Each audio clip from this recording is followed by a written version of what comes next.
De modo que las preguntas en torno a la efectividad del arte siempre resultan complejas, pero no solo complejas en ese sentido, sino como que es algo que no se puede tocar.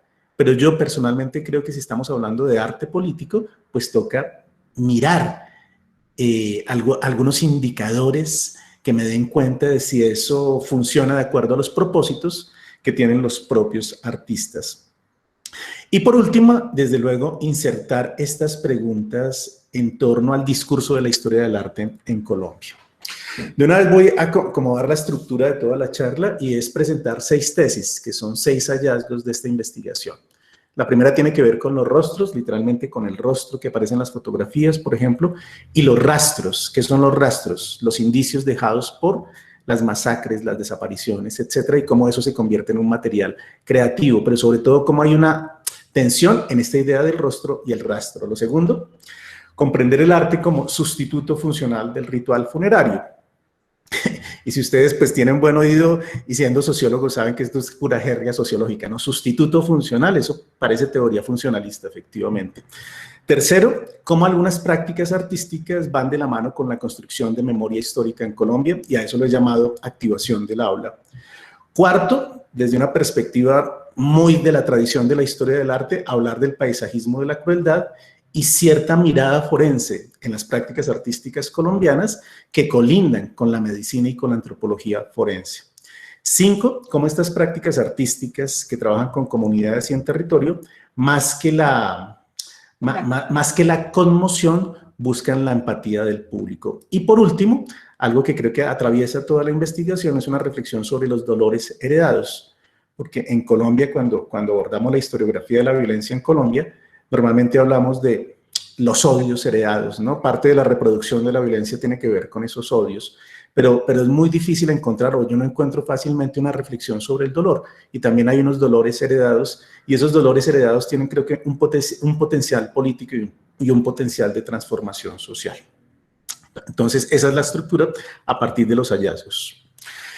En 2014, cuando yo empecé todo esto, había una exposición en el Centro de Memoria, Paz y Reconciliación, que queda en la calle 26 en Bogotá, y entré y me llamó mucho la atención algo, y es que en el mismo espacio de exhibición coincidían obras de artistas que circulan por el circuito tradicional del arte, es decir, en museos y galerías, pero que junto con esos artistas de profesión, llamémoslo así, aparecían otro tipo de prácticas unidas a fundaciones y organizaciones de familiares que buscan a personas desaparecidas. Eso ya me llamó la atención. ¿Qué me llamó la atención? Repito, que en el mismo espacio de exhibición coincidieran prácticas de artistas de profesión con alguna circulación de imágenes de organizaciones de familiares. Creo que es algo particular en todo esto.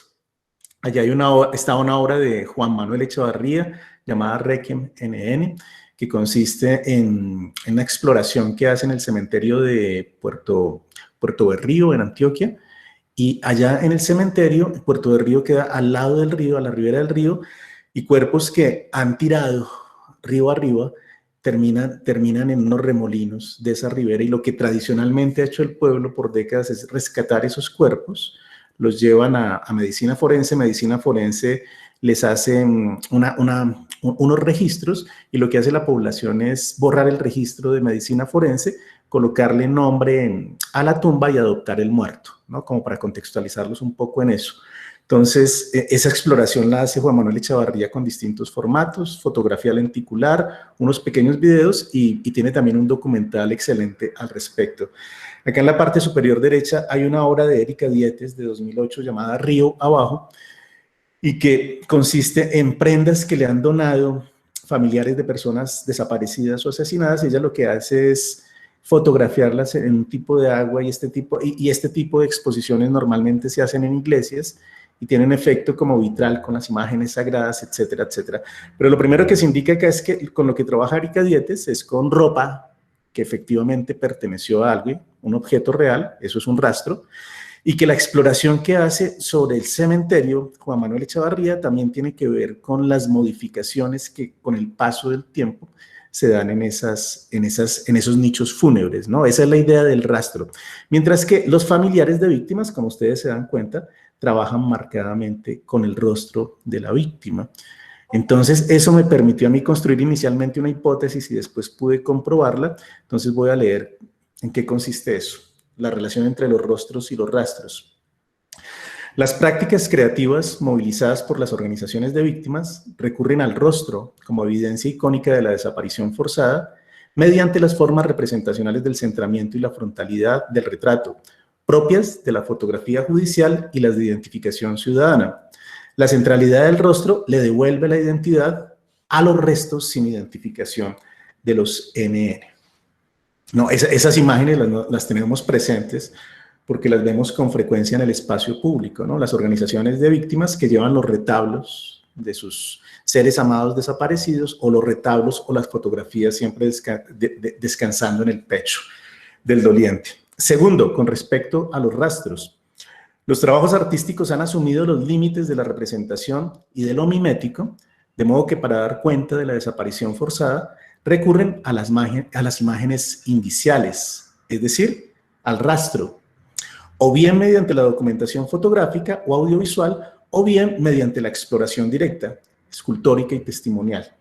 Los rastros, es decir, los restos, lo que queda de, y cuando uno dice lo que queda de, es lo que queda del campo de batalla, lo que queda en un campo de exterminio, lo que queda en el lugar donde alguien o un grupo de personas fueron masacrados, ¿no? Lo que queda de, además recuerda el título de un libro del filósofo italiano Giorgio Agamben, ¿no? Lo que queda de Auschwitz, y el subtítulo es increíble, lo que queda de Auschwitz, el archivo y el testigo, eso es lo que queda. El archivo es un resto, ¿no? El testigo es aquel que construye memoria sobre lo ocurrido.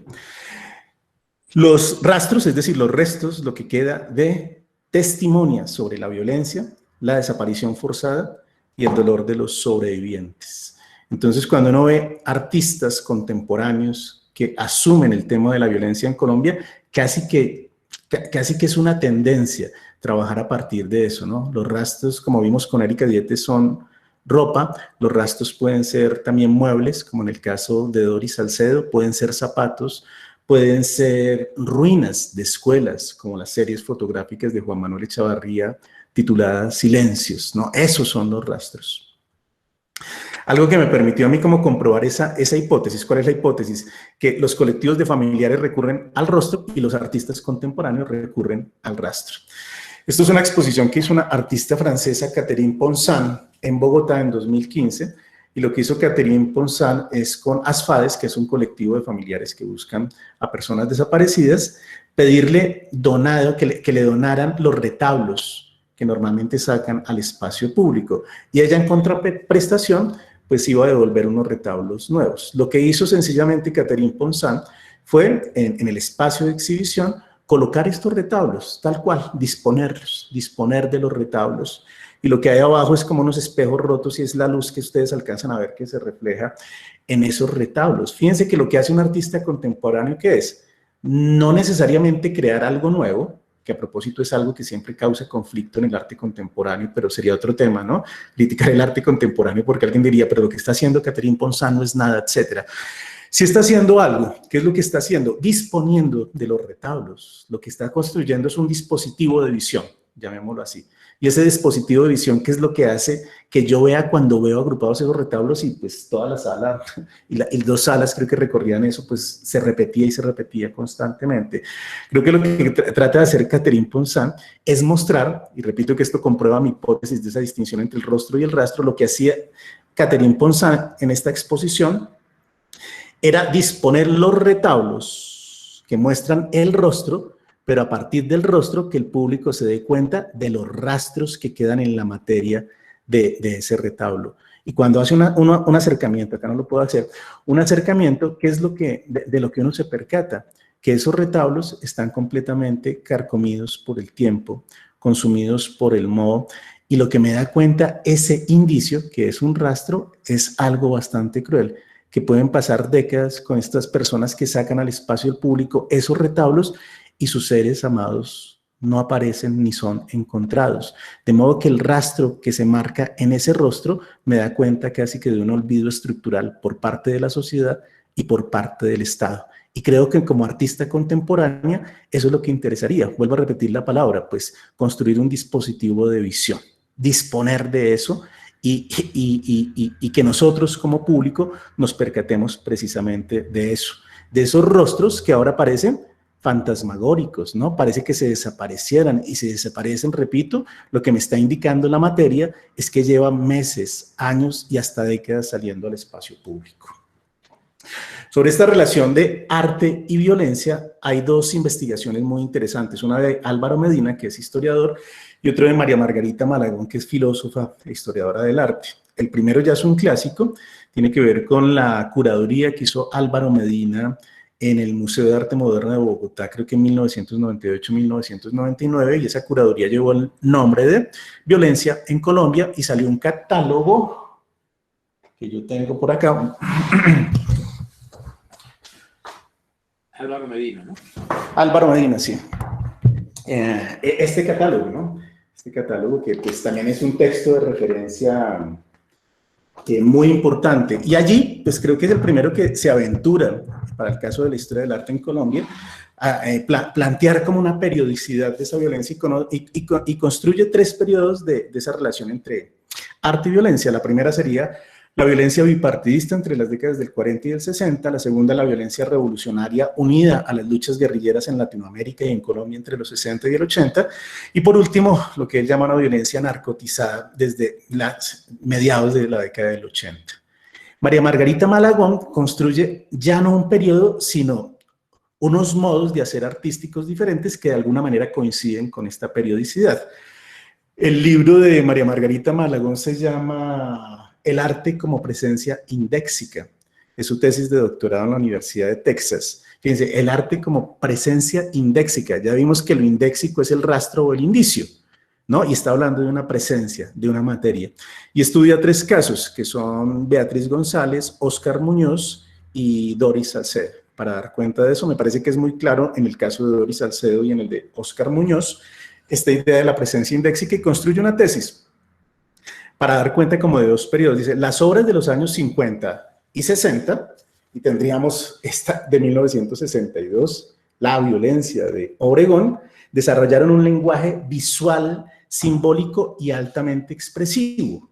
Ya vamos a ver con detalle algunos otros, mientras que a partir de la década del 90 predomina un lenguaje de tipo evocativo e indicativo, el que yo he llamado el de los rastros. Teniendo en cuenta que esas investigaciones llegan o bien hasta el 90 o hasta el 2000, yo construí una hipótesis a partir del 2000. Dice, a partir de la década del 2000 se da un nuevo giro, el arte en clave de reparación simbólica, que busca reconfigurar el lazo social comunitario que fue quebrado. Este giro instaura una nueva agenda del arte colombiano en el que la noción de víctima resulta central. Ahí hay un cambio, efectivamente. Las prácticas artísticas se realizan en el territorio del conflicto armado y con las comunidades. Ya con esto uno podría tener unas categorías mucho más precisas para abordar un objeto de estudio que en ese momento lo estoy empezando a construir. Entonces, realizar una aproximación a la noción de víctima a partir del testimonio, la huella es el rastro, lo indéxico, el trauma y el duelo, presentes en algunas obras de arte y en algunas prácticas artísticas realizadas por comunidades y organizaciones de familiares de personas desaparecidas. ¿Cómo definir una unidad de análisis? Una cuestión metodológica. Pues uno ya tiene unas ideas y quiere como insertarse desde luego en ese periodo de la relación muy directa entre arte y violencia en la historia del arte en Colombia. Lo que yo hice fue construir una cronología desde 1948 a 2016, y esa cronología realmente la hice como una curaduría. Lo que traté fue buscar obras emblemáticas desde el 48 hasta 2016, ¿no? Esta cronología, ahora vámonos, aparece por aquí. Las obras, ¿no? Las pinturas. Sí la están visualizando, ¿cierto? Sí. Famosísima de este López. Pero mira, eso es lo que uno debería hacer. Mira un recurso de Entonces, fíjense que esto me permitía a mí visualizar. Voy a compartirles en el chat Eso porque es de consulta pública. De la violencia. Del Bogotazo, perdón. Entonces, ¿alguien tiene por ahí un micrófono abierto, por favor, para que lo apaguen? Entonces, esto, mire, cuando uno mira, yo cómo construí eso, a propósito de lo que estábamos hablando, Sandra, que hay un poco de recursos virtuales que ahora por fuerza tenemos que utilizarlos, pero yo creo que estaban ahí desde hace mucho tiempo, y este es un recurso muy sencillo, primero porque lo puedo compartir, es decir, yo creo que los modelos de los investigadores que como que se guardan las cosas, quieren trabajar individualmente, son tacaños en ir presentando las cosas. Yo creo que ese no es un modelo de investigación muy útil o muy interesante, sino que estar compartiendo permite que uno precisamente logre acrecentar mucho más lo que se hace en un campo de estudio. Entonces, esto lo que permitía también, por ejemplo, es que yo estoy citando ahí una referencia, esta referencia me lleva a esta tesis de grado, ¿no? Mire, esto es una tesis de grado, creo que de la Universidad de los Andes. No, este es un artículo. Entonces era como, con este recurso, poder cargárselo uno a todas partes y tener un texto de consulta con primeras fuentes, ¿no? Que es muy importante como eso. Esto es lo que hoy en día llaman humanidades digitales, ¿no? Que repito, ahora por las circunstancias se fortalecieron, pero creo que en las ciencias sociales, en nuestras áreas de sociología, antropología, todas estas herramientas, pues son herramientas que tienen que integrarse tanto a la enseñanza como a la investigación. Entonces, vuelvo a mi presentación. Solo quería mostrar como la herramienta, cómo terminó, que permite visualizar, me da unos datos, una pequeña descripción, y de nuevo, una citica como que yo tenga por ahí a la mano, precisamente esta de María Margarita Malagón, o como le señalaba, una fuente que me lleve a algún tipo de archivo como al del Banco de la República, por ejemplo. Ahora, ese ejercicio, ¿qué me permitió a mí? Pues este ejercicio lo que me permitió fue primero tener 53 trabajos en 6 décadas y por otro lado poder ver ciertas recurrencias, ¿no? Recurrencias de artistas, por ejemplo, mire, que aparece en esa curaduría que hice virtual, aparecen 5 veces obras de Beatriz González, 4 de Doris Salcedo, y eso uno lo tiene como ahí, lo intuye. Yo quiero aclarar que esta curaduría no la hice fue pensando, necesito tales obras de Beatriz González. Primero pensé en las obras y cuando ya está la línea de tiempo, pues me aparecen estas recurrencias. Pero algo muy interesante es que con 4 obras, por ejemplo, aparece Juan Manuel Echavarría. Es decir, Juan Manuel Echavarría, que está vivo y produciendo obra, tiene más obras que Alejandro Obregón en esa curaduría.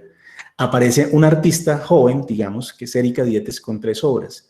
Pero aparece, y esto ya me parecía estupendo, y repito, no es porque yo lo estuviera buscando, sino después ya lo que me da la propia línea de tiempo, que aparecieran 3 proyectos comunitarios. Es decir, que en esa línea de tiempo entre 1948 y 2016 aparezcan 3 proyectos comunitarios junto con obras de Beatriz González, Doris Salcedo, etcétera, etcétera, etcétera.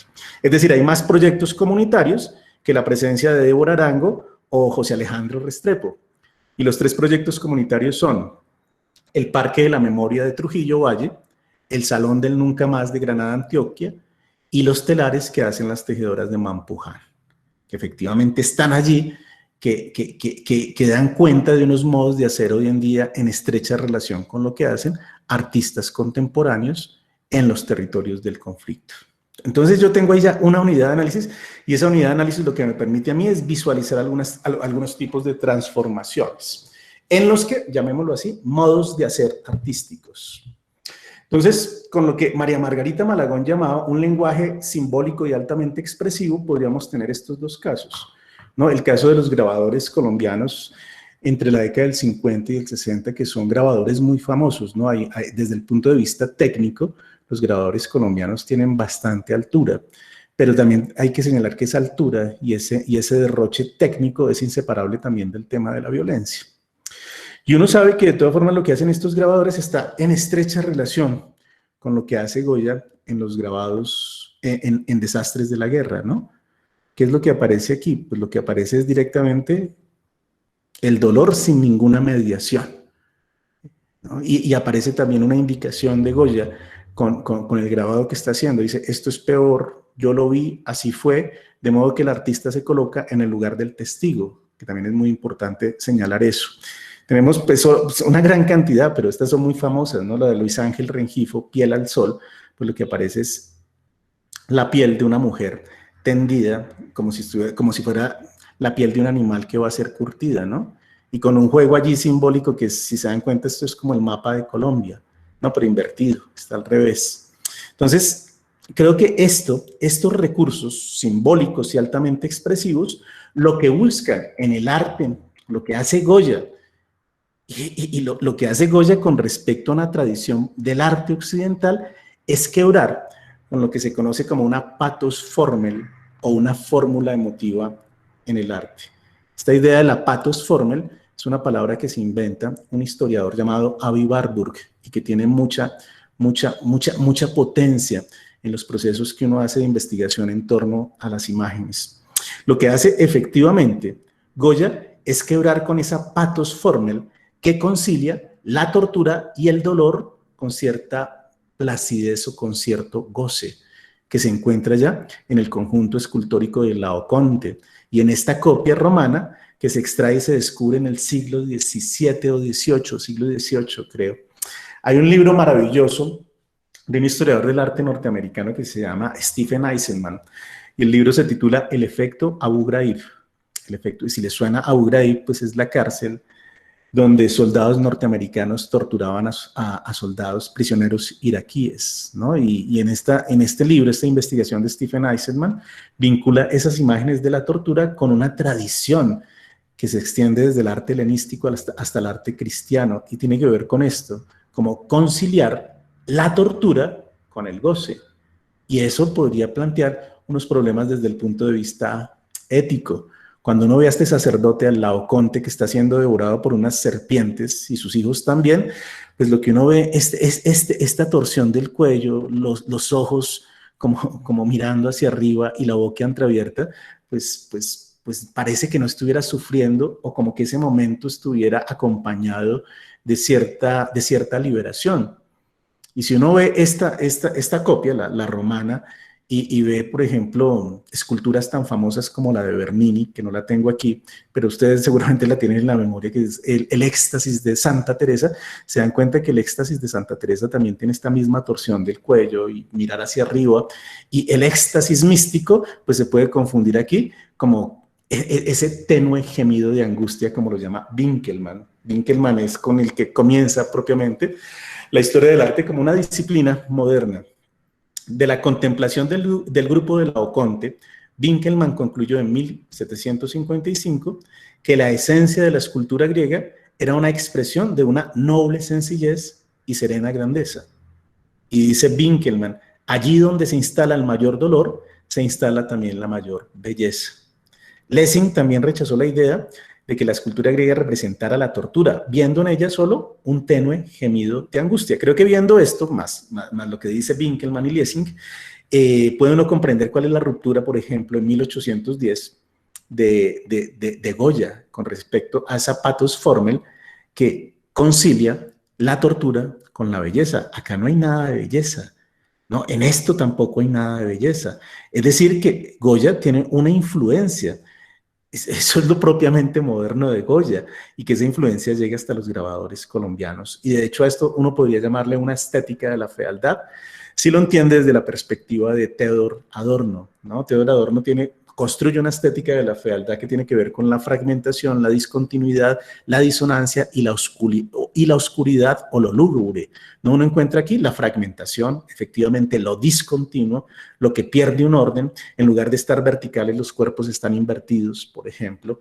Esa estética de la fealdad tendría una potencia crítica en el periodo de lo que conocemos como arte moderno, ¿no? Acá hay ejemplos de pathos formel que reconcilia la tortura con el placer o la belleza con la tortura, ¿no? Los San Sebastián, pues ni qué decir, ¿no es cierto? Y que se convierte, de hecho, en un ícono del movimiento gay, donde aparece esa torsión del cuerpo, de ese cuerpo que está siendo torturado, pero al mismo tiempo es sensual, o todos los martirios de los santos, que aunque les estén haciendo cosas terribles, aparece lo que dice el Lessing, ¿no? Un tenue gemido de angustia, pero no propiamente dolor. Hay otra influencia para dar cuenta de la violencia, y tiene que ver con otro artista español, y es el Guernica, ¿no? El Guernica también da unos elementos claves para lograr representar aquello que es extremo, ¿no? Eso es lo que estoy tratando de mostrar inicialmente con eso, que está presente en el arte colombiano, o con esto, que también está presente en el arte colombiano. Si vemos la masacre del 10 de abril de 48 de Alejandro Obregón, que ahora tendría que llamarse asesinatos colectivos, ¿cómo es que le dicen? Sí, asesinatos grupales o colectivos del 10 de abril, lo que uno ve es que sin que esté copiando Obregón a Picasso, pues efectivamente está tomando unos elementos, una disposición de los elementos formales en ese espacio pictórico, ¿no? Que tiene que ver efectivamente con la fragmentación del cuerpo, una pierna, cabezas que parecen estar flotando, ¿no? Donde los torsos y las piernas no se corresponden fácilmente y que uno lo encuentra aquí en el Guernica, ¿no? El Guernica también es uno de esos cuadros que quiebra con la pathos formel. John Berger dice una cosa tan inquietante sobre esta cabeza de caballo que está en el centro del cuadro de Picasso, porque así como la gente parece gozar cuando la están torturando en esos cuadros de la tradición helenística y cristiana, en las escenas de caza también parece que los animales estuvieran gozando del hecho de ser cazados. Y John Berger dice algo de esa cabeza de caballo increíble, dice, toda la genialidad de Picasso consiste en poder haber visto en esa sola cabeza de caballo aquel dolor que muchos otros buscaron en la imagen de Cristo. Es decir, la cabeza de caballo efectivamente está sufriendo. Y si ese es el sufrimiento del animal, ¿qué medida tiene el sufrimiento humano? ¿No? Entonces aparecen esos dos recursos, nuevamente lo que Theodor Adorno llamaría una estética de la fealdad, que tendría una potencia crítica. Y específicamente en el arte colombiano uno empieza a ver algunas recurrencias como el de la mujer embarazada, ¿no? Acá hay una mujer embarazada y sobre esa mujer embarazada hay un niño que también ha sido asesinado. Y esa es una recurrencia. En este otro clásico de esta tradición en Colombia, de Alipio Jaramillo, acá aparece esta mujer embarazada también muriendo. Y pues la obra de Obregón, Violencia de 1962, donde también aparece esa mujer embarazada. ¿Y por qué aparece tanto esa mujer embarazada? A mí solo se me ha ocurrido que esa mujer embarazada que también fue asesinada tiene que ver con una de las modalidades de la violencia en Colombia en el periodo de la violencia, donde aparece todo este repertorio de cortes como corte de corbata, corte de franela, corte de mica, que las personas jóvenes ya no conocen. Cuando le pregunto yo a mis estudiantes, ¿conocen estas expresiones? Ya se olvidaron, ¿no? Como que de la memoria del conflicto, estas ya fueron sustituidas por otras modalidades que tienen que ver con escuelas de la muerte y motosierras, ¿no? Pero corte de corbata es degollar a la víctima y que la lengua descuelgue, ¿no? Y que se convierte en un disfraz en Halloween. En Estados Unidos se llama la corbata colombiana. Si la buscan se van a dar cuenta del disfraz y que pues no es mucho honor traspasar las fronteras con ese tipo de prácticas, ¿no? Que aparece también en una película que es Cara Cortada, ¿no? Le vamos a hacer el corte colombiano y lo hacen efectivamente en una bañera. Y dentro de todas esas modalidades de los cortes aparece otra que es no dejar semilla. Y no dejar semilla es que si llega un grupo y arremete contra una población, hay que matar a los niños y a las mujeres embarazadas. Porque si un niño nace, ¿qué es lo que va a hacer cuando tenga posibilidad de coger un arma? Pues vengarse. Esos son los odios heredados y la reproducción de la violencia. Y creo que esa es la persistencia también de esa mujer embarazada, que efectivamente es una de las formas en las que se ha ejercido tradicionalmente la violencia en Colombia. Tendríamos ahí un periodo, unos modos de hacer con respecto a ese periodo de la violencia que María Margarita Malagón llama simbólico y altamente expresivo, teniendo en cuenta los periodos que construyen, ahora se me olvidó el nombre, el curador que hizo esto, Álvaro Medina, y lo que tiene que ver con la violencia guerrillera, tendríamos en Colombia, por ejemplo, todo lo que hizo el Taller 4 Rojo, ¿no? Y el Taller 4 Rojo en los últimos años han aparecido una gran cantidad de investigaciones, por lo menos 4, muy juiciosas sobre lo que sucedió con este taller, ¿no? Y uno encuentra también hay como unos modos de hacer distintos, ya no tiene que ver con la deformidad del cuerpo, la fragmentación, la fealdad, sino tiene que ver más bien con el propósito de concientizar a las personas y a la ciudadanía sobre cosas que no se conocen. Por ejemplo, este tríptico de Nirma Zárate y Diego Arango, que se llama Agresión del imperialismo a los pueblos, de 1972, pues tiene una retórica clásica de concientización, ¿no? Un hecho, Acá pues no se ve, pero les cuento que está este dólar, pero no está Washington acá en el centro, sino las marcas, los nombres de algunas corporaciones, ¿no? En el dólar. Entonces lo que dice, primera escena, ¿no? El imperialismo yanqui y el mercado bombardean a un territorio y este territorio sufre. Una enseñanza. Pero si el pueblo se une y lucha y se resiste, poco a poco le ganará al imperialismo. Y finalmente aparece la sonrisa como podemos ganarle al imperialismo, ¿no? Es una estrategia retórica típicamente de concientización, ¿no? Donde los artistas quieren mostrar algo o unas relaciones ocultas o qué es lo que debemos hacer para transformar el mundo. Esta es otra increíble que me encanta a mí mucho del taller 4 Rojo, titulada La lucha es larga, comencemos ya del 73. Y en cuanto a técnicas, no vamos a hablar acá de esto por tiempo, pero lo importante en parte también del taller 4 Rojo tiene que ver con las técnicas de reproducción de la imagen y la experticia o cómo forman a una gran cantidad de artistas en Colombia con respecto a estas tecnologías, que si son tecnologías de reproducción, tiene que decir que pues es un arte comunicativo. A diferencia de las piezas únicas, la reproducción lo que tiene es tenemos que hacer circular un mensaje. No, acá está Camilo Torres en este muro y unos niños que están ondeando banderas rojas y acá en el suelo una bandera destruida de los Estados Unidos, ¿no? Aparece ahí un propósito, una indicación, un mensaje propiamente. Y lo que yo he visto entonces a partir del 2000 es otro tipo de recurrencia. Entonces recojamos la recurrencia de la fragmentación y buscar conmover al público, la recurrencia de la concientización del pueblo, llamémoslo así, y la recurrencia a partir del 2000 tiene que ver con la recurrencia donde se metaforiza el cementerio, el nicho fúnebre, la fosa, etcétera, etcétera, etcétera. Y se encuentran muchas obras que recurren a esto, bastantes. La que ya les había mencionado, Requiem NN de Juan Manuel Echavarría, de Puerto Berrío, lo que hace un colectivo llamado Magdalenas por el Cauca, conformado por Gabriel Posada y Yorladi Ruiz, que son artistas pereiranos, ¿no? Un trabajo con los habitantes de la ribera del río, porque el río se ha convertido como en uno de los cementerios de Colombia, ¿no? Donde se descuartizan a las víctimas, se tiran al río para que desaparezca el rastro, y si desaparece el rastro, no hubo crimen, ¿no? Parte de la desaparición y tirar los cuerpos es que sin evidencia, pues tampoco hay crimen. Y esto es lo que deja, bueno, no lo voy a adelantar, esto que hace Erika Dietes, lo expuso por primera vez en el Museo de Antioquia. Ya les había mostrado algo de Erika Dietes, que era río abajo, eso que parecían vitrales. Esto lo que hace también familiares, son 160 cubitos. Los familiares le donan de manera permanente al artista objetos personales e íntimos que pertenecieron a estas víctimas, y ella construye esto que llama relicarios y lo dispone de tal manera que uno entra a la sala de exhibición se ha oscurecido, en lugar del cubo blanco tenemos un cubo negro, y cuando uno ingresa a la sala, efectivamente es como si ingresara a una fosa. Y lo que sucede con las personas cuando recorren esto en la Jorge de Lozano también se expuso. Yo llevé a 4 grupos de estudiantes y sin necesidad de saber de arte o los discursos, pues hay algo que causa desde el punto de vista de la emoción y cierta perturbación que tiene que ver con la sensación de estar recorriendo un cementerio. Y finalmente cada relicario se está convirtiendo en una lápida. El dispositivo de exhibición también es distinto. Si uno va a los museos y mira hacia el frente, a las paredes, lo que hace Erika Dietes o lo que hace también Doris Salcedo es hacer que uno mire hacia abajo, hacia el suelo, que se tenga que agachar, que incluso tenga que arrodillarse para ver lo que está allí.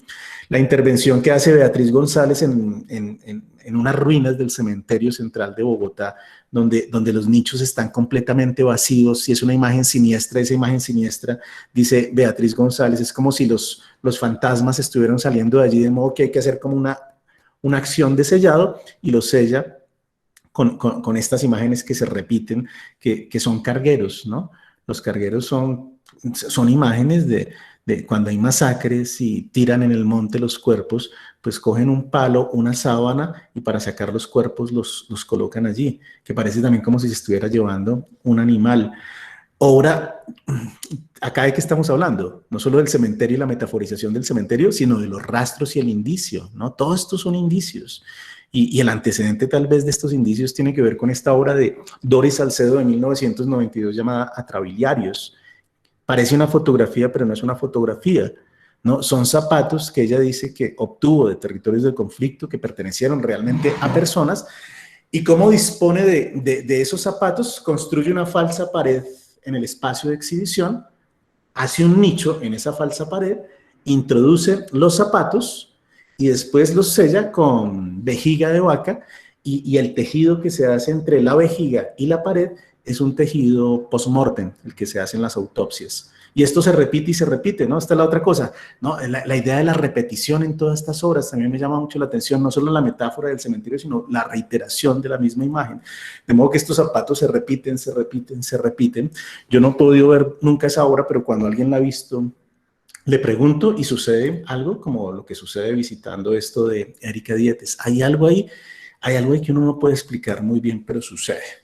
La acción de tejido muy conflictiva después de que ganó el no en el plebiscito que hizo Doris Salcedo en el 2016, tenía que ver hacer como una gran mortaja y con cenizas se colocaba en la superficie de cada sábana el nombre de una víctima, ¿no? Las cenizas es aquello que se va yendo, pero las cenizas también me remiten a la muerte, también es lo indéxico, o lo que hace Yorladi Ruiz, convertirse en animera y sacar a pasear a las almas que no han tenido sepultura, ¿no? Entonces, todo esto, y hay muchas más obras. Esto me lleva a otra tesis, la segunda tesis, es la relación de museo-mausoleo. Leamos la tesis como tal. Dice, más que la denuncia, la concientización o la sensibilización del público, lo que el arte busca es, en un contexto de violencia extrema, saldar las deudas simbólicas con los muertos y los desaparecidos. De ahí su estrecha relación con los dolientes. Si las fosas comunes contienen restos de nenes, si los ríos se han convertido en tumbas en los que se desechan cuerpos que no serán identificados, si no hay un indicio de ser ni posibilidad de rito funerario, no resulta extraño que la metáfora del cementerio aparezca de manera profusa en el arte colombiano, que aparezca propiamente como síntoma, es decir, como aquello que retorna cuando es negado y reprimido, ¿no? Como síntoma, como lo que retorna. A propósito, una pregunta del psicoanálisis, ¿por qué regresan los muertos? ¿Qué quiere decir? ¿Por qué regresa el fantasma? ¿Y por qué vemos fantasmas? ¿Por qué regresan los muertos? La respuesta es porque su muerte no quedó bien ritualizada. Y ese es uno de los peores crímenes en el mundo y acá en Colombia, ¿no? El de la desaparición forzada. Cifra oficial va casi por 90.000 personas desaparecidas.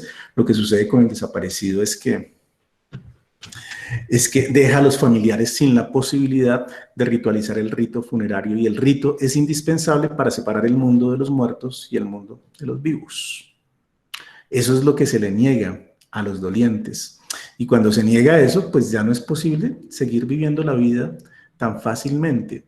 En el ensayo pionero de Freud sobre estudios del duelo, que se llama Duelo y Melancolía, Freud dice, o hace la siguiente distinción, dice, con el duelo lloramos a los muertos, con la melancolía nos morimos con ellos. Si no hay posibilidad de elaborar el duelo, de tramitar el dolor, la vida ya no es posible para los que siguen vivos, ¿no? La melancolía es que nos morimos con ellos y hay que escuchar a los familiares, y así la desaparición tenga más de 30 o casi 40 años, la vida de los familiares quedó suspendida en el momento de la victimización, ¿no? Y ese es uno de los peores crímenes que hay.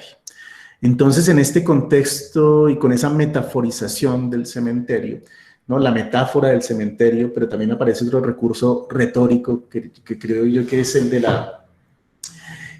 la sustitución del todo por la parte, o la parte por el todo, tiene que ver con esto, ¿no? Un recurso retórico llevado a los objetos, que este zapato, ¿qué es? El sustituto del todo, el desaparecido, por la parte, su zapato. Pero cuando allí está el zapato, la presencia, lo que hace es que esté allí propiamente el desaparecido, ¿no? Esa presencia es posible a partir de estos recursos.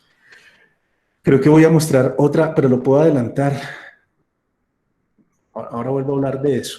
Entonces creo que en ese contexto y en esa metaforización del cementerio, el arte aparece como un sustituto funcional del ritual funerario, pero como un sustituto que no puede reemplazar al ritual real. Y eso es algo que lleva a exagerar algunas interpretaciones con estas obras, y es considerar que las obras de arte tienen la posibilidad o contribuyen a la elaboración del duelo de las víctimas. Yo creo que esa es una afirmación exagerada, efectivamente, que lo que uno encuentra en los momentos de inauguración, por ejemplo, como esto, o en otras semejantes, donde aparecen los familiares, pues aparece el llanto, aparece un momento de catarsis en el que la obra propicia eso, esa presencia. Pero después pasan los días, los meses, los años, y si el desaparecido no aparece, pues el dolor sigue siendo el mismo, ¿no? Entonces yo creo que no hay que exagerar en esas interpretaciones, que por lo menos desde el lugar donde nosotros estamos hablando, que es la historia del arte y la crítica del arte, pues los recursos son limitados para poder hacer esas afirmaciones, porque esas afirmaciones serían afirmaciones de orden clínico, que usted le hace seguimiento a los familiares y logra comprobar que efectivamente pudo tramitarse el dolor. Y no es así. No es así. Entonces yo creo que hay que tener mesura con la interpretación que se hace y también darle un límite a la potencia del arte, ¿no? El arte pues tiene límites, contribuye en algunas cosas y sobre todo contribuye a la simbolización de esas pérdidas.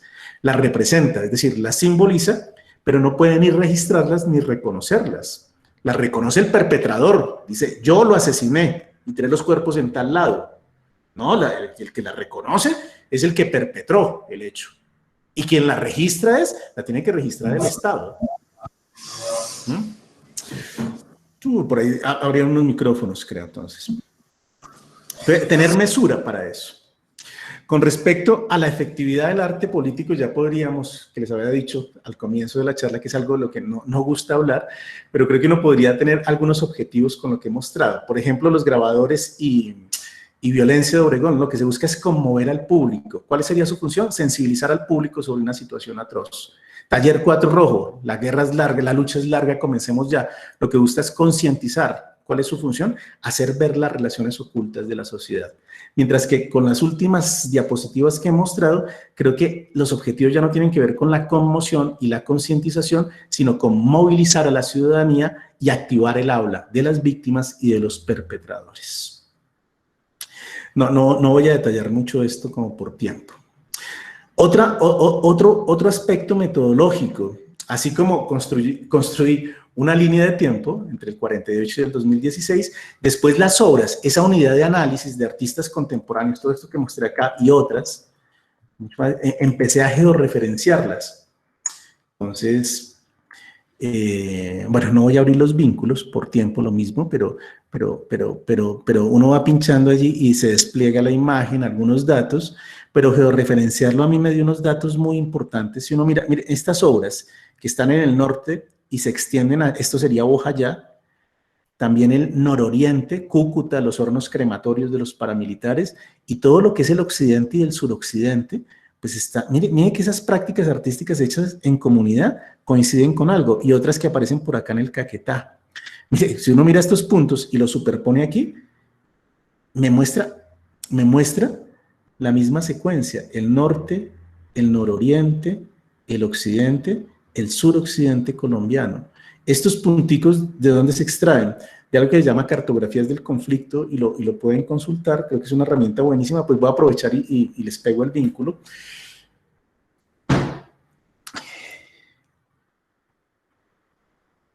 Es un mapa interactivo que se está llenando, pero apareció con las versiones libres dadas por los paramilitares en el proceso de justicia y paz, ¿no? Uno de los procesos de justicia transicional en Colombia. Acá si usted le da clic, se despliega una información detallada sobre el lugar, las víctimas, los perpetradores y en algunos casos dónde va eso desde el punto de vista de la justicia. Cuando yo tomé la instantánea, ya les copio a ustedes el vínculo porque es una herramienta buenísima si trabajan estos temas en caso de que no lo conozcan.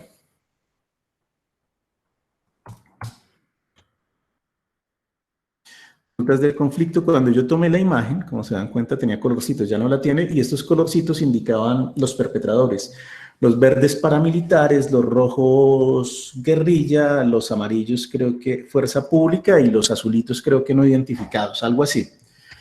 Entonces, acá apareció, gracias a poder georreferenciar los trabajos hechos en territorio, gracias a esa georreferenciación y cuando superpongo un mapa sobre el otro, pues puedo construir otra tesis y es la de la activación del aula, que es inseparable de la construcción de memoria histórica y de verdad histórica. Leo la tesis.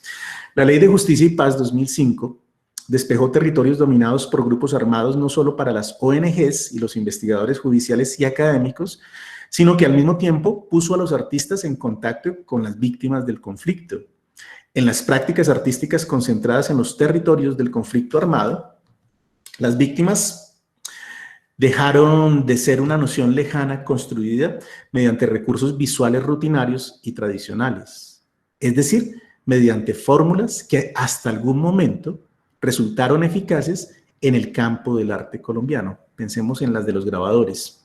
La representación de los desastres de la guerra mediante los recursos de la expresividad, la fealdad y la fragmentación de los cuerpos fueron cediendo para darle lugar en nuestro contexto a otras apuestas en las que en lugar de la representación de las víctimas se dan formas de activación del aula, de los sobrevivientes, las comunidades y los perpetradores de hechos atroces. La activación del aula, bueno, no voy a hablar sobre esto por tiempo, pero quisiera entonces tener en cuenta lo último, ¿no? La activación del aula es la activación del aula de los sobrevivientes, las víctimas y los perpetradores, ¿no? Que es clave eso.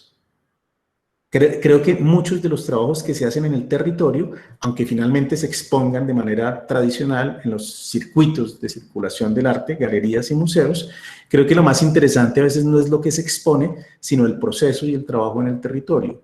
Y que los artistas cuando llegan al territorio lo que hacen es escuchar a los sobrevivientes y las víctimas sin estar mediados por el aparato de justicia o el Estado, ¿no? Y sin esa mediación lo que sucede es que aparece un tipo de memoria más tranquila o liberada.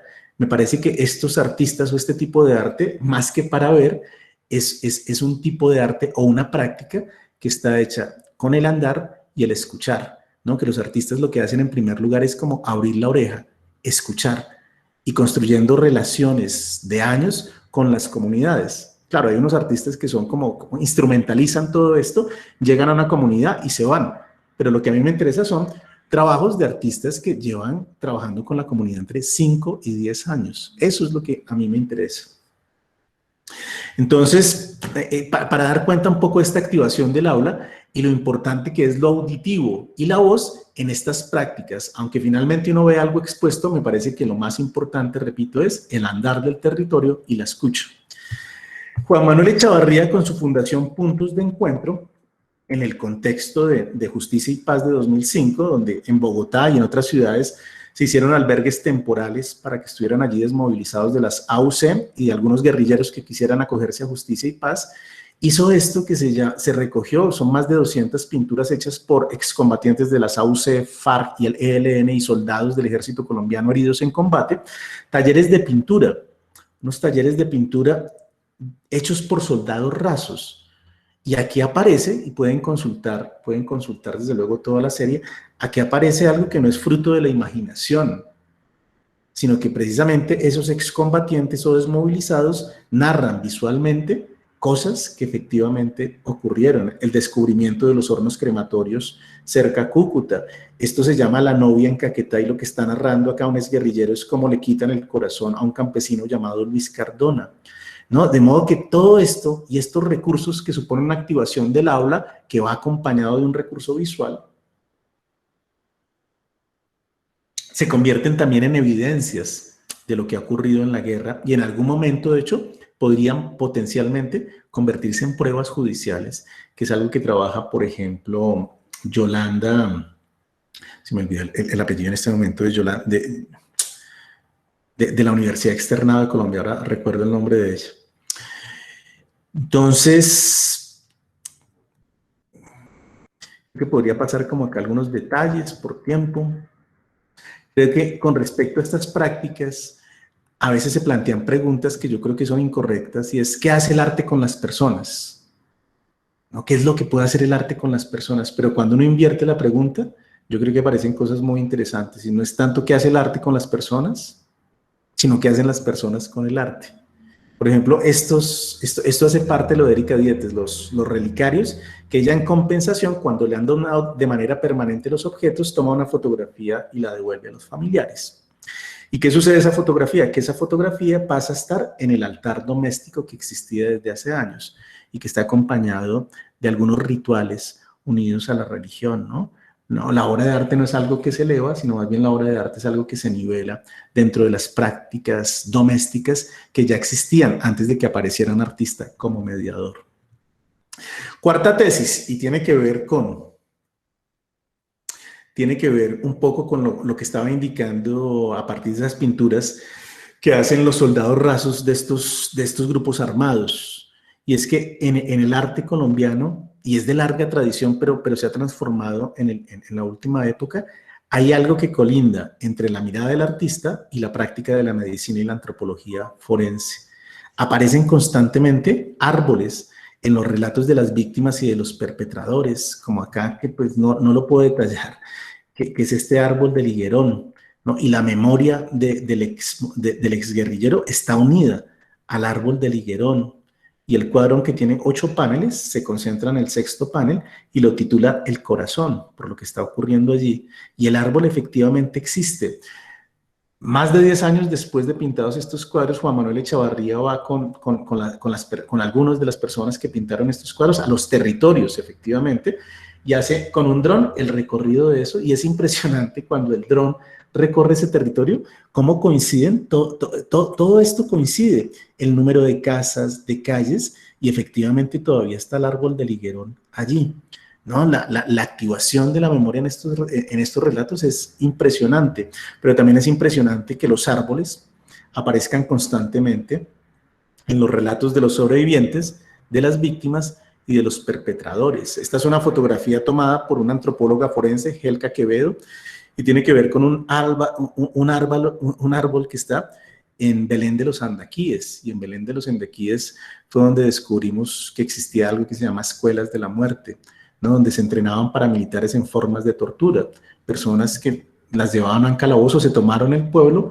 y las sacaban y las colgaban en el árbol para practicar tiro al blanco, torturas, mantener por mucho tiempo vivo a la víctima para sacarle información, ¿no? Como práctica, escuelas de la muerte. Y lo que ustedes ven allí grabado, lo indéxico, son los balazos y los machetazos. Los árboles de tamarindo, este es el árbol de tamarindo en los Montes de María. El higuerón, el del corazón que acabo de mostrar, y el de mango, en las escuelas de la muerte, están estrechamente unidos a la memoria tanto de víctimas como de perpetradores. Este paisajismo de la crueldad, disposición de la mirada artística que colinda con la mirada forense. Explorar las marcas grabadas tanto en la materia como en la memoria. Creo que, bueno, no quise lo mismo, estoy mirando acá el tiempo y creo que puedo ir recogiendo hacia las 2 últimas tesis. La empatía, 5ª tesis. Yo quiero aquí como con esta tesis mostrar la transformación que se ha dado en el campo artístico colombiano en relación con la víctima. Cuando la víctima es una abstracción, es decir, esto, ¿la recuerdan? Las que mostramos al lado de Goya más otra.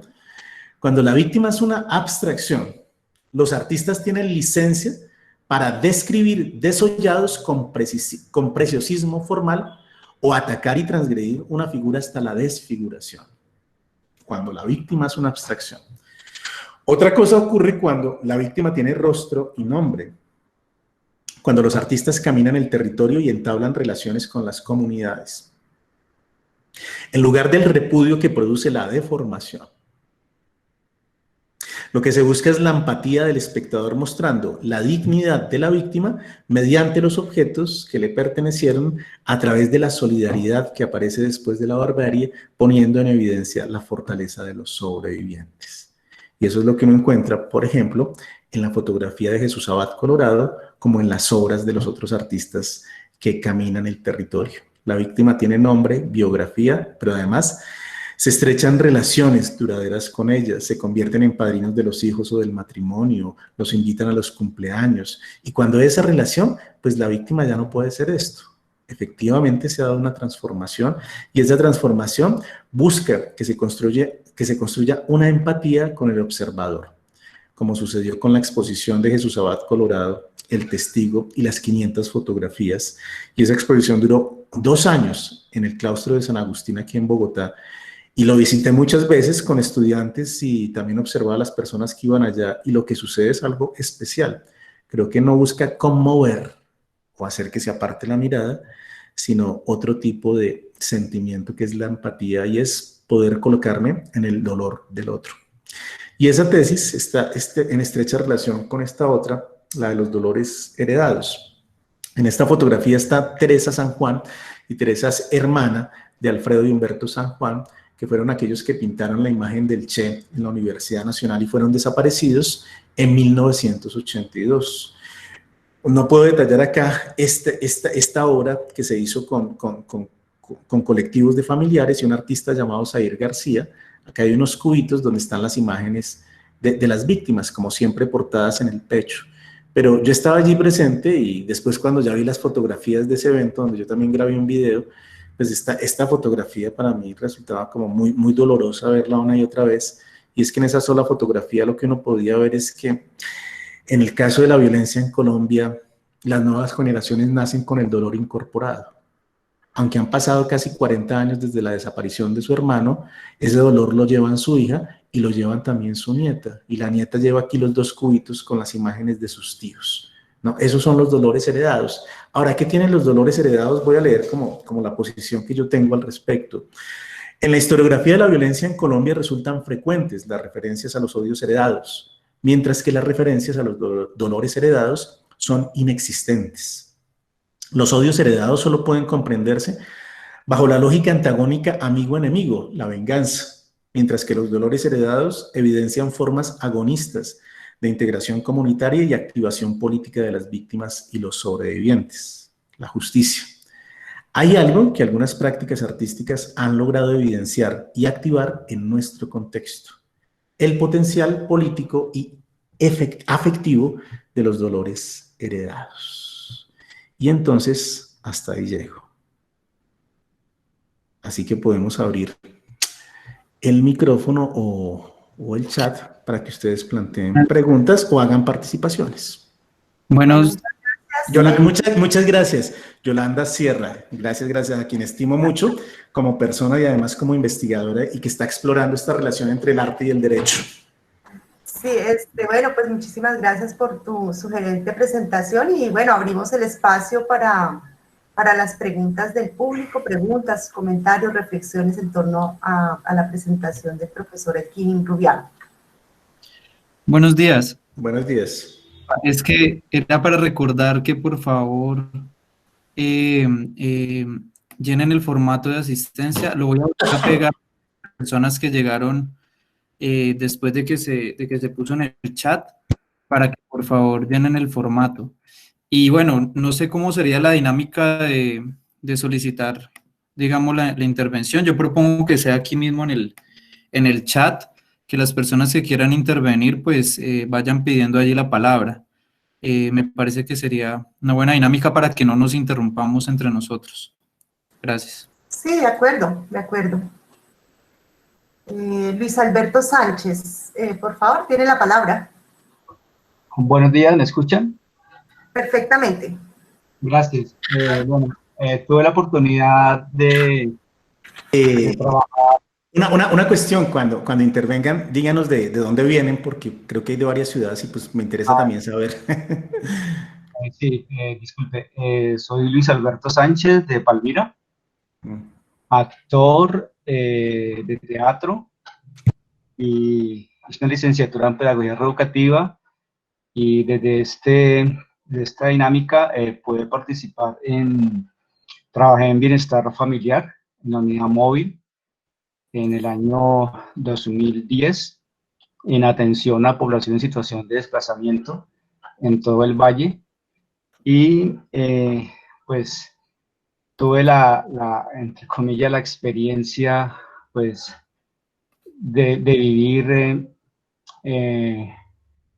vidas, historias en la cordillera central. Nosotros íbamos, la unidad móvil, íbamos hasta la cordillera central, por Tuluá, ¿sí? En el lado de Monteloro, llamas por allá, y cuando el exponente aquí habla de los dolores heredados, recuerdo, yo allí aplicaba como pedagogo reeducador y apoyo cultural, ¿no? Entonces, trabajaba con niños, niñas y adolescentes, o sea, lo que usted habla allí se me trae al recuerdo a un niño que conocí, más o menos él tendría que en ese entonces unos 7 añitos, y desde el juego lúdico, que con el cual yo trabajaba con los niños, niñas y adolescentes, este niño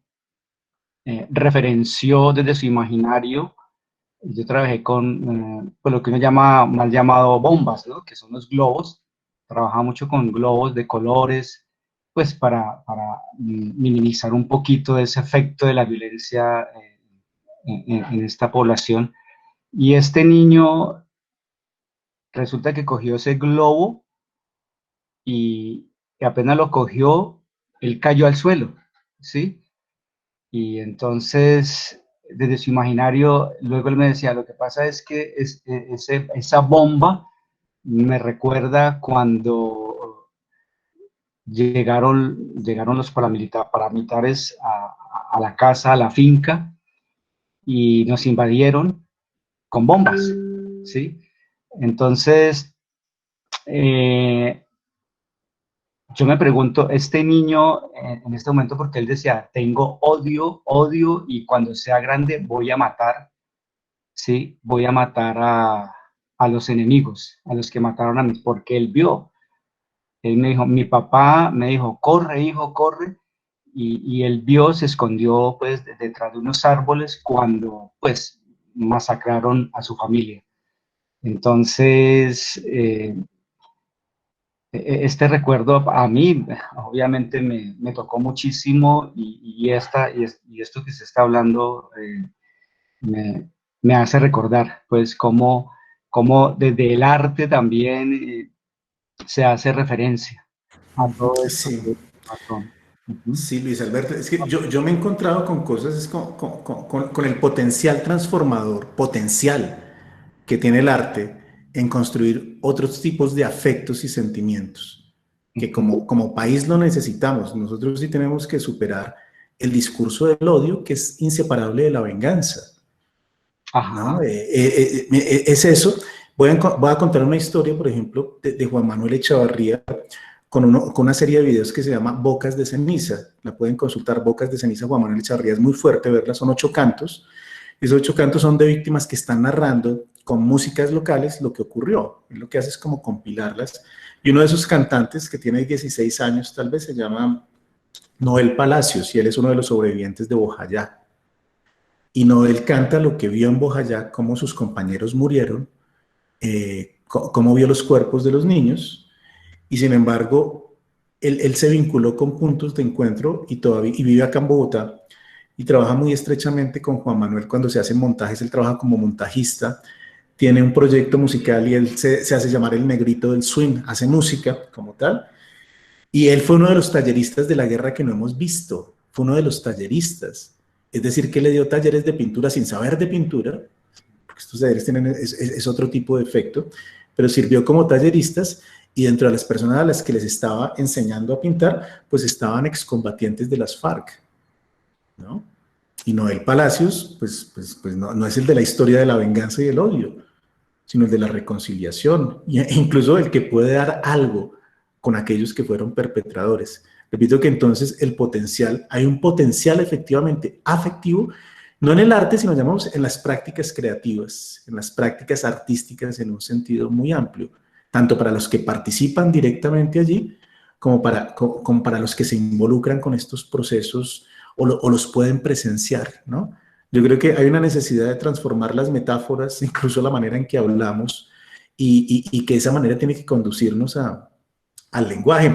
Ustedes sabrán, de pronto algunos se deben haber percatado que yo no utilicé nunca, y acá con lo que acaba de decir Luis Alberto, puedo aclararlo, ¿no? Que en ningún momento he utilizado yo la palabra victimario, sino en lugar de victimario yo estoy hablando de perpetradores de hechos atroces, ¿no? Porque es que en un conflicto de larga duración como la nuestra, dividir esto entre víctimas y victimarios es muy difícil. Está más bien lo que en los estudios de la memoria se conoce como zonas grises.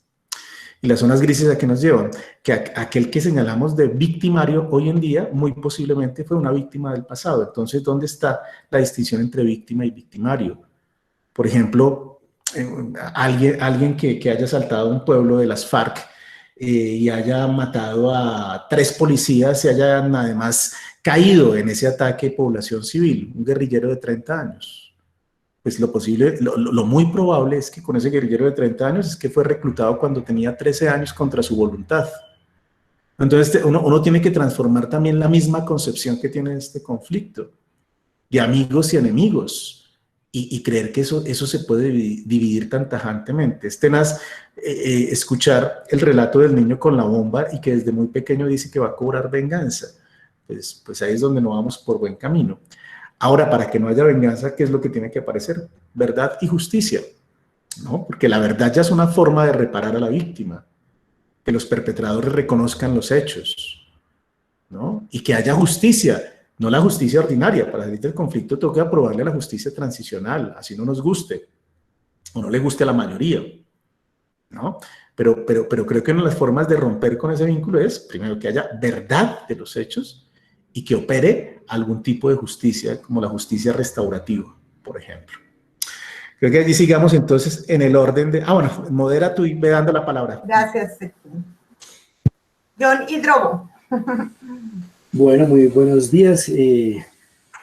John Hidrobo. ¿Cómo están? Me llamo Alexander Hidrobo, soy docente de la Facultad de Sociología de la Universidad Santo Tomás en Bogotá. De hecho, me alegra mucho que por ahí en la lista veo a varios de mis estudiantes súper conectados y contentos, me hacen comentarios y qué chévere haber estado acá. Yo quiero agradecerte aquí porque igual yo creo que en este recorrido la preocupación grande es que a veces uno siente que está haciendo cosas solo, ¿no?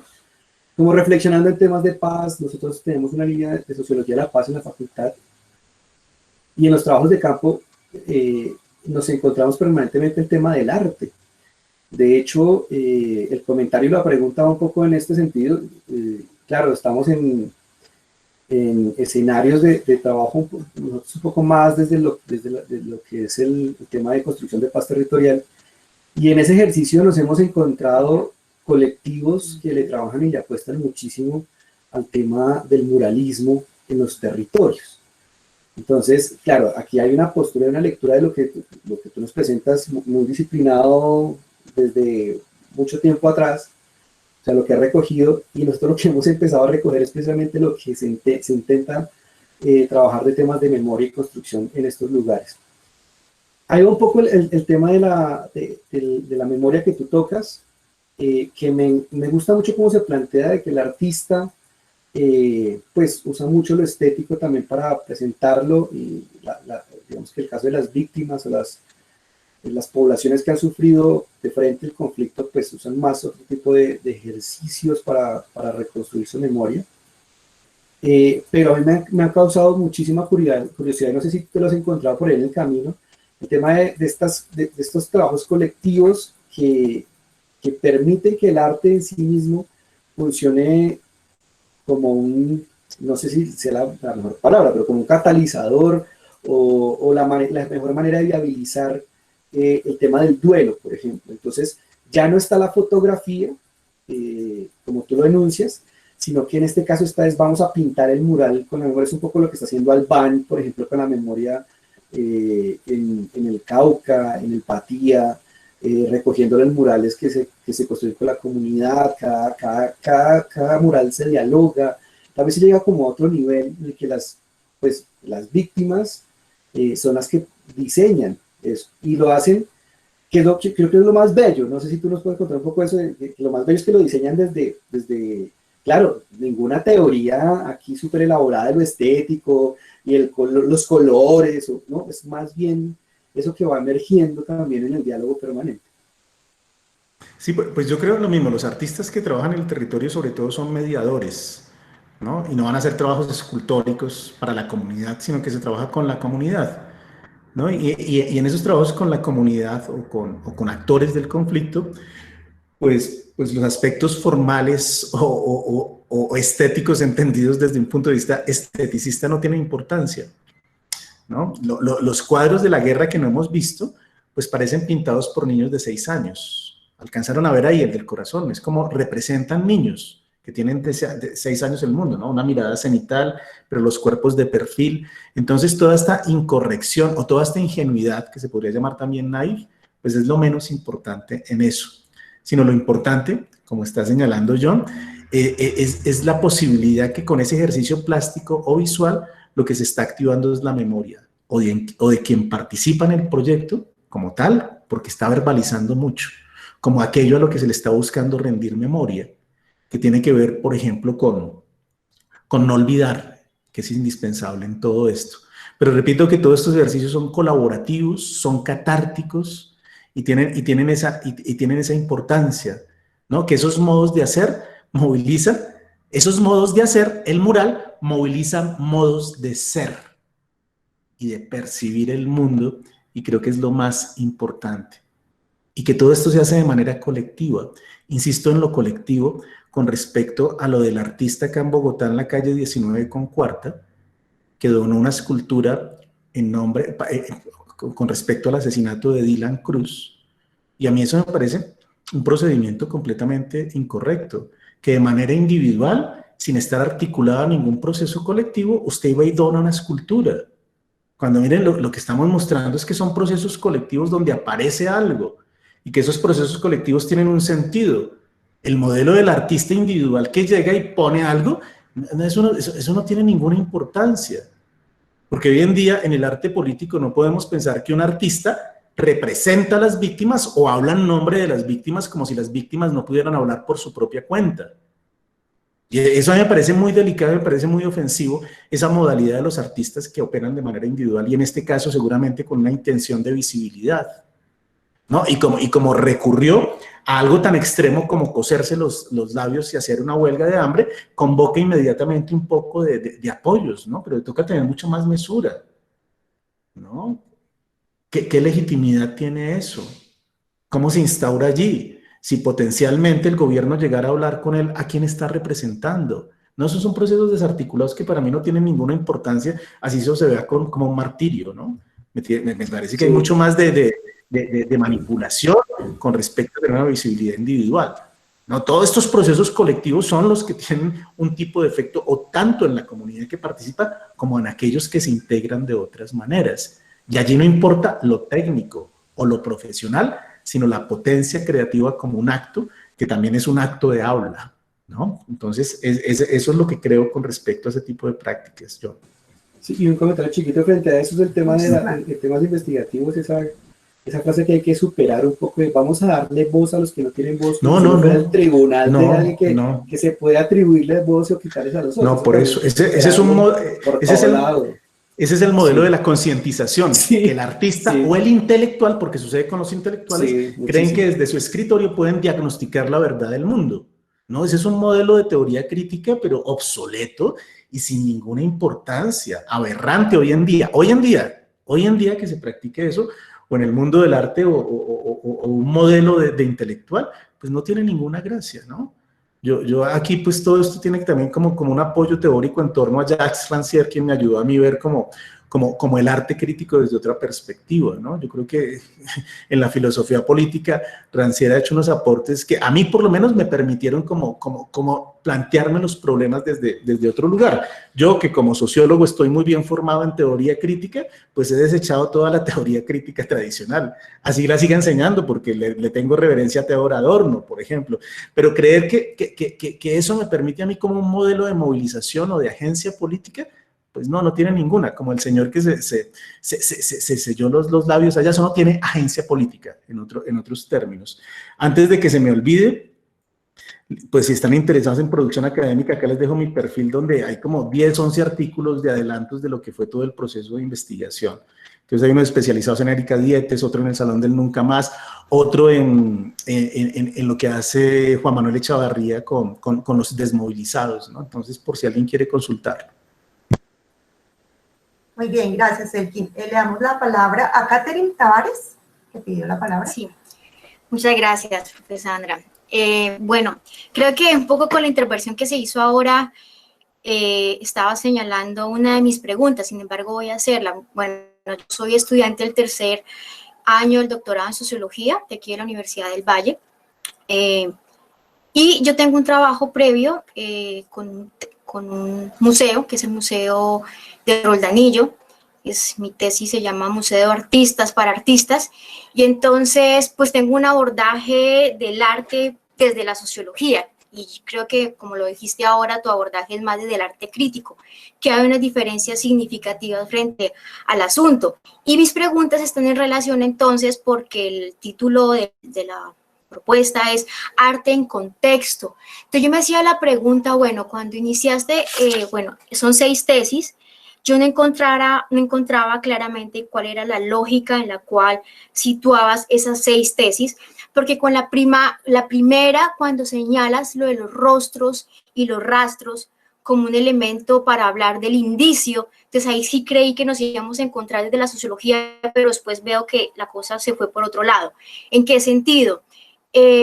Cuando hablamos, y aquí quiero mencionar a propósito de varios autores que los trabajé en mi tesis de sociología, pero por ejemplo a Howard Becker en los mundos del arte, o por ejemplo a Natalie Heinisch, que también trabaja desde la sociología y arte contemporáneo, hacen una lectura muy interesante para ver cómo el arte permite entender los asuntos sociales y no adentrándonos en el lenguaje a veces un poco semiótico del asunto, lo que está diciendo, la experiencia estética y tal, que uno podría también decir claramente en Pierre Bourdieu cómo hay unos elementos claves ahí para comprenderlo. Pero entonces, cuando hiciste la presentación y tomaste el referente, por ejemplo, en el estado del arte, hay una periodización de Álvaro Medina, un historiador que hace una cosa muy interesante por el arte, por la historia del arte aquí en este país, y es de los 40 a los 60, los 60 a los 80 y los 80. Entonces, en el periodo de los 40 y los 60, yo ahí encontré un vacío, no sé, finalmente situaste a artistas como Obregón, trajiste también a Pedro Alcántara. Sin embargo, cuando mencionaste a los artistas que trabajaste en tu propuesta, inicialmente dijiste que eran Beatriz González, Óscar Muñoz y Doris Salcedo. A Óscar Muñoz nunca lo vi. Catherine, no, esas referencias son las que trabaja María Margarita Malagón en su libro, no yo. Ok, bien, listo. Entonces, por ejemplo, entre el periodo de los 40 y los 60, creo que es supremamente clave para entender el arte, la violencia, aquí en contexto, y este es un catálogo de la exposición de Débora Arango, no sé si lo alcanzas a ver, que se hizo en el museo. Sí.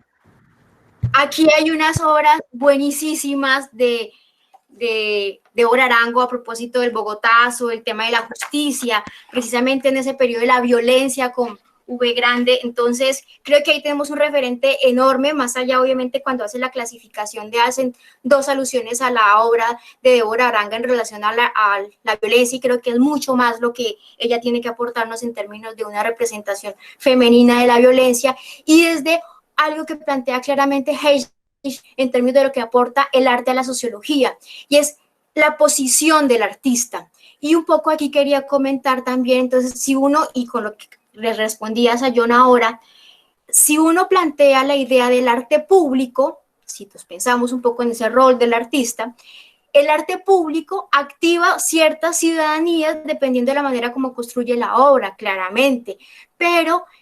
Y tú hiciste muchas alusiones, por ejemplo, y trajiste algunas obras de unas silografías de el taller 4 Rojo. Entonces, si uno lo sitúa en términos de la violencia, por ejemplo, y lo que estoy trabajando ahora, que es el tema de tierra, procesos de restitución de tierras en mujeres, en 2 zonas, Córdoba y Valle del Cauca, uno ve, por ejemplo, que el taller 4 Rojo, porque un poco en la descripción que yo hacía sobre el arte gráfico en el país para hablar del Museo de Rayo, el taller 4 Rojo tuvo una posición muy clara con la NUC, y ellos por eso participaban también a partir de unos talleres y una serie de cosas en los carteles, aquel momento de la tierra para el que trabaja. Entonces ahí uno ve claramente que hay un lugar del arte diferente, no es un tema de estetización de la vida, por ejemplo, que es un poco cuando tú mencionas el asunto de por qué el arte no sirve para elaborar duelos completamente, se permite simbolizar, permite sacar, pero se necesita un elemento de justicia para que claramente cumpla una función. Entonces, pues una de las cosas que claramente de las preguntas era esa lógica que elaboraste en las 6 tesis para plantear tu propuesta de arte en contexto, ¿cómo la planteas si se hace desde un lugar sociológico, no tanto un lugar desde el arte crítico, porque ahí vamos a encontrar unas limitaciones en función de lo empático, que lo has mencionado, en función de de este asunto de los rastros y los rostros, precisamente porque en lugar del archivo en este país, hacer archivo frente a los desaparecidos o a las masacres, pues es muy complicado porque se desaparece, entonces por eso la relación con lo judicial es tan importante.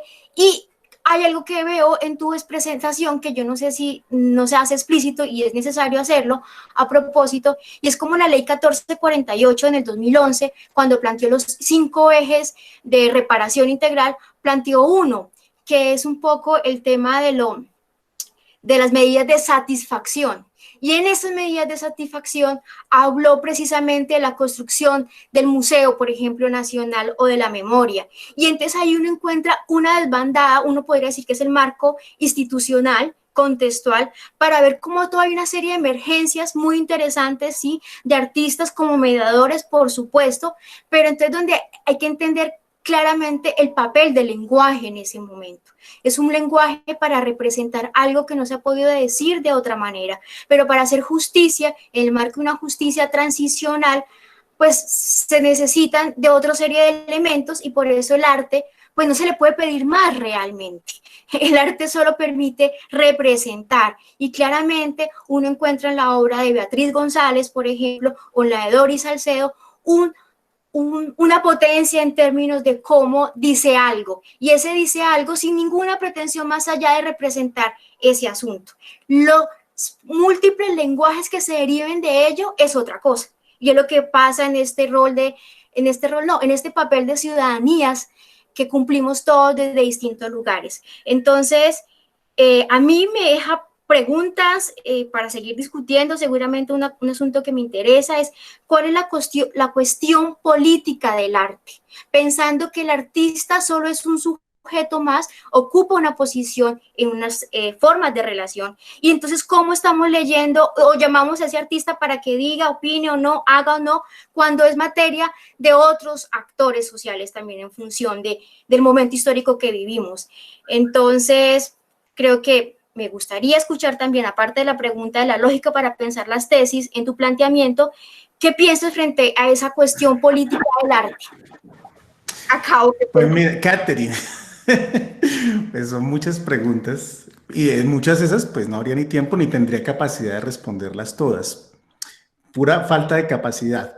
Pero te puedo responder algo con respecto a lo político en el arte. A propósito, yo creo que en esta misma investigación que duró 4 años, creo que yo fui como cambiando la comprensión que tenía del arte político, porque el arte político muchas veces se entiende a partir del tema, que algo es político por el tema que se pone allí a circular, ¿no? Y el tema tiene que ver también con los contenidos del arte, y los contenidos y el tema del arte llevan a la idea de un arte político que quiere concientizar. Ahí hay una larga tradición en la que yo sí incluyo efectivamente a Taller 4 Rojo, por ejemplo, independientemente de que se una a sindicatos o a estudiantes y a este tipo de movilización política. Creo que desde el punto de vista de lo que resulta allí gráfico, tiene que ver con el tema, ¿no? Entonces, creo que personalmente siento mucha insatisfacción con el arte político que lo asume de esa manera, ¿no? Yo creo que el arte político tiene que ver con formas de activación de ciudadanía. Y que muchas veces esa activación de ciudadanía no pasa necesariamente por los recursos tradicionales del arte, sino por prácticas creativas en un sentido muy amplio. Y creo que es donde allí aparece la posibilidad de la agencia política. El arte político es el que es inseparable de algún tipo de agencia. Y esa agencia no quiere decir que esté vinculada necesariamente a movimientos sociales o políticos que ya existían, como sucede con Taller 4 Rojo, ¿no? Pertenecer al MOVIR o qué sé yo, o al Partido Comunista. No creo que lo político tenga que ver, por eso, con los temas, sino con lo que Rancière llama una redistribución de lo sensible. Digamos que esa es la toma de posición teórica que yo tendría al respecto. Con respecto también a la unidad de análisis, digamos que no me interesó a investigar, sino solo como marco de referencia a Débora Arango y todo eso sobre lo que de hecho hay bastante investigación, sino que mi unidad de análisis más o menos está como desde el 2000 hacia adelante, ¿no? Y el cambio que veo precisamente es la de artistas que trabajan en el territorio por un periodo de tiempo considerable, años. Eso es lo que me interesa, porque hay otros artistas que sí llegan y como hay recursos para esto, financiados por ONGs o por el propio gobierno, van de manera muy, como diríamos, instrumental a trabajar en los territorios y a producir indicadores de impacto. A mí eso no me interesa, no solo no me interesa, y como no me interesa tampoco lo abordo. Yo sí tengo una política personal, a mí lo que no me interesa, pues no lo analizo, sino lo desecho, ¿no? Y bueno, ahora un poco también con mi trayecto académico que ha estado liberado de cualquier disciplina, de modo que el enfoque que yo hago no es disciplinar de ninguna manera, ¿no? Y tampoco estoy diciendo que sea interdisciplinario, ¿no? Pero sí tiene que ver con un abordaje más hecho desde el propio acto creativo.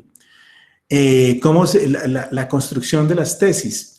La construcción de las tesis, a propósito de mi formación como sociólogo, es que lo mismo, yo no estaba en una disciplina, a uno lo marca la sociología porque es su primera formación, pero yo estudié también, he estado con estudios propiamente urbanos, de la comunicación, donde empecé a producir bastante, pero después cuando trabajé ya en la Tadeo para la maestría en Estética e Historia del Arte, dejé ese tipo de estudios, de modo que no soy fiel con ningún campo de conocimiento y eso me gusta bastante. Y con respecto a las tesis, recuerdo la relación que tuve con mi directora de tesis, muy buena la directora de tesis, pero tan pronto me aprobaron mi proyecto y pasé el examen donde uno se convierte en candidato, como en julio, en agosto me dijo, Elkin, necesito un adelanto. Y yo me sentí un poco como así que un adelanto, y le escribí un poco furioso, no, yo no puedo tener adelantos porque no he recogido los datos, no sé qué, tengo que hacer trabajo de campo, y un poco altanero, pero yo aparte de altanero también soy obediente si hay una figura de autoridad como mi tutora, de modo que pues yo le hago caso a mi tutora, así no me guste el pedido que me hizo al comienzo, y después valoré mucho ese pedido, porque como yo pues soy obediente en ese sentido, es decir, yo sí pues, respeto ese rol. Entonces, pues dije, tengo que responderle, así sea regañadientes. Entonces tuve que empezar a trabajar de manera aislada la serie Requiem NN de Juan Manuel Echavarría. Tuve que ir a Granada, Antioquia, a hacer trabajo de campo y con ese material empecé a trabajar artículos que están ahí en ese link. Una forma como de ensayos. Y esto me dio a mí como una metodología, pues que fue también como una aventura. Repito, no tener todas las fuentes, ya si voy a hacer encuesta, sociólogo. Necesito la encuesta, ¿cuál es el universo? Todo esto pues tuve que quitármelo de encima. Y quitármelo de encima supuso una gran ganancia. ¿En qué sentido? Y lo pude ver retrospectivamente. Y estar muy abierto a prácticas que de hecho no están clausuradas, sino que en la medida que yo iba investigando, por ejemplo, la propia obra de Juan Manuel Echavarría se iba transformando y yo pude dar cuenta de esa transformación. ¿No? Esa transformación quiere decir que la guerra que no hemos visto, que se expuso por primera vez en 2009 en el Museo de Arte Moderno, era una cosa a cuando se expuso en 2016 y cuando se expuso en 2018 en el Mambo. De modo que entre 2009 y 2017, la obra o el sentido de la obra se fue transformando únicamente intercambiando los dispositivos de exhibición, ¿no? Y que va muy en consonancia, por ejemplo, con los dos procesos de justicia transicional, 2005, Justicia y Paz, y 2016, FARC Gobierno, ¿no? Y que esos procesos de justicia transicional tenían un efecto en lo que estaba sucediendo con esos artistas y esos trabajos. Entonces, yo creo que lo de las hipótesis es algo que va apareciendo, y acá yo no estoy dando una lección de metodología, sino fue la manera como yo abordé eso, y me di cuenta que abordarlo era más bien una disposición receptiva con respecto al fenómeno creativo. Y en esa disposición receptiva, ¿qué sucedió? Que yo me fui liberando poco a poco de marcos teóricos y es una de las grandes ganancias que tengo de esta investigación. Porque nuevamente, como buen sociólogo, los sociólogos creo que pues, formados con Weber, Durkheim y Marx, por ejemplo, pues somos teóricos y muy obedientes con la teoría, y en esa tradición teórica no es extraño que uno resulte enamorándose de los teóricos. Y creo que enamorarse de los teóricos es un gran problema, como enamorarse de las metodologías, ¿no? Uno se enamora de los teóricos y lo que debería ser un marco para comprender lo real termina siendo todo lo contrario, ¿no? Algo que no me permite ver. Y cuando uno se enamora efectivamente de teóricos y de teorías, pues seguramente esto de que el amor es ciego, pues es cierto y hace que uno se enceguezca, Entonces quiero decir que mi exploración ha sido una exploración de corte muy afectivo. Y afectivo quiere decir entrevistando a sobrevivientes, a víctimas, yendo a las organizaciones de familiares que buscan a personas desaparecidas, en espacios de mucha escucha, en conversatorios a los que fui invitado como participante o como oyente, ¿no? Entonces yo creo que hay una construcción de afectos, por un lado, que no tiene que ver con un proceso metodológico propiamente estricto o riguroso desde un punto de vista epistemológico, sino más bien de hallazgos y de acontecimientos, ¿no? Y en esos hallazgos y acontecimientos, lo que termina siendo también la redacción de todo el documento es como una apuesta en la escritura que deliberadamente se libera de los marcos académicos como tal, y creo que en ese proceso de búsqueda también hay como una búsqueda de efectos, y es que el lector, en el lector opere algo, y lo que ha operado en el lector lo he podido conocer, por lo que me han dicho. Yo acá también hago un llamado pues, a los jóvenes estudiantes con respecto a toda esta jerga teórica que, repito, debería ayudar a ver, pero que, por ejemplo, cuando estamos interesados en temas como esto, que es el presente más próximo y el futuro más próximo de nuestro país, si producimos conocimiento, ¿cómo socializamos ese conocimiento? Para el círculo de expertos, si es así, pues yo digo, eso es completamente onanista y sin ninguna potencia. Para mí los grandes orgullos que tengo, tanto con los avances o cuando han leído todo el documento, es, por ejemplo, que no es... Sí. ¿Ya? Listo. Ya, o nuevamente, esto, por ejemplo... no ibas en onanista. Sí, bueno. Es que creo que el expositor malentendió algo, y creo que es un poco, no sé cómo percibe el hacer sociología. Creo que el hacer sociología, y algo que me enseña la propia escuela en la cual pertenezco, es que uno no se ciñe a marcos teóricos previamente, sino que el mismo acercamiento con el proceso de trabajo, tu objeto de investigación te va mostrando cómo moverte y hacer cosas. Y eso fue lo que yo hice con mi trabajo de Museo de Artistas para Artistas. Y fue una expresión bastante... Sí, no. Si quiero mostrar al expositor que está este texto, no sé si lo conoce, Tramitar el pasado, archivos de derechos humanos y museología viva, que lo hicieron unos docentes de la Universidad de Antioquia, que a propósito fue una cosa muy interesante de su grupo de investigación para socializar el conocimiento sobre lo que estaban haciendo en términos de violencia y derechos humanos y justicia transicional. Creo que estos esquemas, a propósito de la exposición también, que se hacen con la comunidad, genera una potencia muy interesante, más allá de esta conversación que tenemos aquí, que tampoco la idea es que se malentienda. Sí, bueno, Catherine, pues yo creo que para no tomarnos ahí veo que hay muchas otras personas, al menos otras 2 o 3, que creo que quieren participar. Incluso alguien dice que no demora 30 segundos, entonces démosle cabida. No, pero démosle en orden de solicitud de la palabra. Estaba primero Diego Londoño. Diego, ¿todavía estás allí? Sí, aquí estoy. Sí. Buenas. Bueno. Saludos cordiales a todos y todas. Pues muchas gracias por el espacio, es excelente.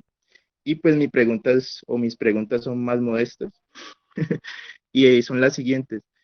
Teniendo en cuenta, digamos, el aspecto que toca el autor sobre la sexta tesis sobre los dolores heredados para las víctimas, yo quisiera pues preguntarte cómo y de qué forma se manifiestan pues esas emociones, dolores, miedos, emociones en tanto elemento intergeneracional, es decir, cuáles serían como los aspectos comunes y diferentes que uno podría encontrar ahí, y si eso también se podría encontrar también con los perpetradores, ¿ya? Que pues también hay un aspecto intergeneracional que también valdría la pena pues verlo.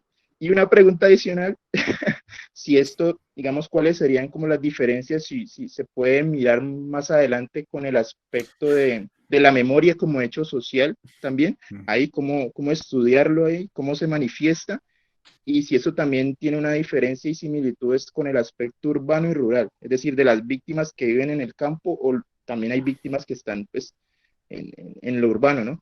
Y ya, termino ahí. Yes. Bueno, ¿eres estudiante de sociología, Diego? Sí, sociología, Meléndez, Cali, Valle del Cauca. Okay. Bueno, Diego, de modestas no tienen nada las preguntas como lo anunció.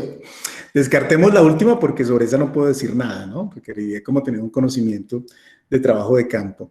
Con respecto a esto de los dolores heredados y cómo se manifiestan, yo cuando empecé a trabajar lo del Salón del Nunca Más en Granada, Antioquia, pues Granada siendo un pueblo muy pequeño con 20.000 habitantes y con unos ataques de asesinatos sistemáticos de paramilitares y unos días después un carro bomba, un camión bomba de la guerrilla, lo que hizo es que se desplazara la población casi el 70% de un pueblito muy pequeño, pero que es estratégico desde el punto de vista territorial. Cuando la violencia se experimenta muchas veces para las víctimas, lo que queda a veces es la sensación de que eso le ocurrió solo a usted, ¿no? Y que no tiene una gran escala. Lo otro, que tampoco se puede decir, porque cuando los procesos de revictimización, cuando alguien dice que le desaparecieron al hijo, pues la gran infamia de lo que somos como colectividad es que los vecinos llegan a decir, pues quién sabe en qué andaría, por algo sería. Entonces casi que todos estos procesos terminan en silencio. Entonces lo que sucedió en el suroriente antioqueño y que Catherine debe conocer muy bien, fueron unos talleres hechos por mujeres, en todos esos territorios de violencia extrema y dentro de los talleres aparecieron talleres específicamente de memoria, ¿no? Y los talleres de memoria pasaban como por ejercicios de aula de contar lo que se había dicho colectivamente. Y cuando una persona cuenta lo que le sucedió y se da cuenta que a la otra persona le sucedió algo parecido, se da cuenta que su dolor no es individual, sino que ese dolor es mucho más vasto y colectivo. Y cuando se dan esos procesos de articulación, yo me he dado cuenta de lo que ocurre en todas estas organizaciones, es que se fortalecen vínculos de solidaridad, por un lado, que son afectivos, pero por otro lado las víctimas se sienten con mucho más fuerza para actuar como ciudadanos y exigir verdad y movilizarse. En ese sentido de la última tesis, es que digo que los dolores heredados tienen un potencial político a partir de lo afectivo, ¿no? Y lo encuentra uno en esas organizaciones, repito, en los que el hecho de contar el momento de la victimización y poder compartirlo hace que se articulen no solo los afectos, sino que se articule también un tipo de potencia. Y que si eso ocurre también con los perpetradores, efectivamente sí ocurre y sobre todo con esto de las zonas grises, que los que llamamos hoy víctimas posiblemente fueron, que hoy llamamos victimarios, posiblemente fueron víctimas en el pasado. Y algo que como sociedad no estamos dispuestos a escuchar, y debería hacerse, es escuchar también ese tipo de dolores y ese tipo de trauma, que no solo está en quien padeció el proceso de victimación, sino quien también lo llevó a cabo. Ahora, ¿estamos dispuestos a hacer eso? Es muy difícil considerar como víctima al victimario, ¿no? A propósito, ahora en el proceso de búsqueda de personas desaparecidas no solo está la población civil, sino también dentro de los desaparecidos están, por ejemplo, los guerrilleros, que en el campo de combate cayeron, se abrió una fosa y tuvo que echarse el cuerpo. No, como sociedad dicen, no, usted estaba matando, a usted no hay que buscarlo, usted no es un desaparecido. Lo que pasa es que el desaparecido no solo es el que desapareció, sino el desaparecido tiene que ver con el doliente, ¿no? Entonces es un escenario muy, muy conflictivo en ese sentido. Entonces me parece muy, muy interesante la pregunta, si entendí bien, y es qué pasa con los dolores de los perpetradores o si hay dolores también en el perpetrador. Y uno encuentra que sí, y que también hay allí evento traumático. Lo digo así rápido porque se acaba el tiempo y todavía quedan algunas preguntas. Pero muy interesantes las preguntas, complejas. Gracias, Elkin. Está Ana María también, Ana María García, que pidió la palabra. Hola, gracias. Hola Ana, qué gusto verte. Gracias. Yo estoy por aquí desde Austin, Texas, por motivos de la vida, pero acabo de terminar mi maestría en arteterapia en Montreal, en la Universidad de Concordia, y tenía 2 comentarios por hacer. El primero es que me gusta mucho el mapa de rutas del conflicto y las obras que encontraste en tu tesis. Y pues yo sé que uno termina una tesis y se le vienen presentando más cosas, pero simplemente pensé que sería muy interesante ampliar el mapa al internacional, porque en Montreal tuve la oportunidad de trabajar con Luis Carlos Sotelo, que está haciendo trabajo con víctimas en Montreal, y hablábamos mucho de la Colombia fuera de Colombia, esos pequeños grupos que se arman allá, y pues él es un artista trabajando trabajando a través del performance y de la historia oral en Montreal. Sería como chévere si te interesa mirar ese trabajo.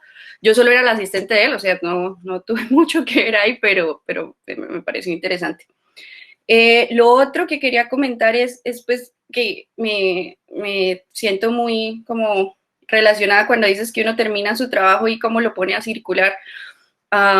Yo quiero hablar un poco de que desde la tesis mi pregunta era cómo hacer la práctica de la arteterapia pública, porque lo que yo aprendí casi que en mi maestría, si no es por una sola profesora, era arteterapia de consultorio, y esta profe trabajaba más como cosas relacionadas con las psicologías de la liberación y con Martín Barón, y ella proponía sacar el arteterapia del consultorio y llevarla como a la práctica.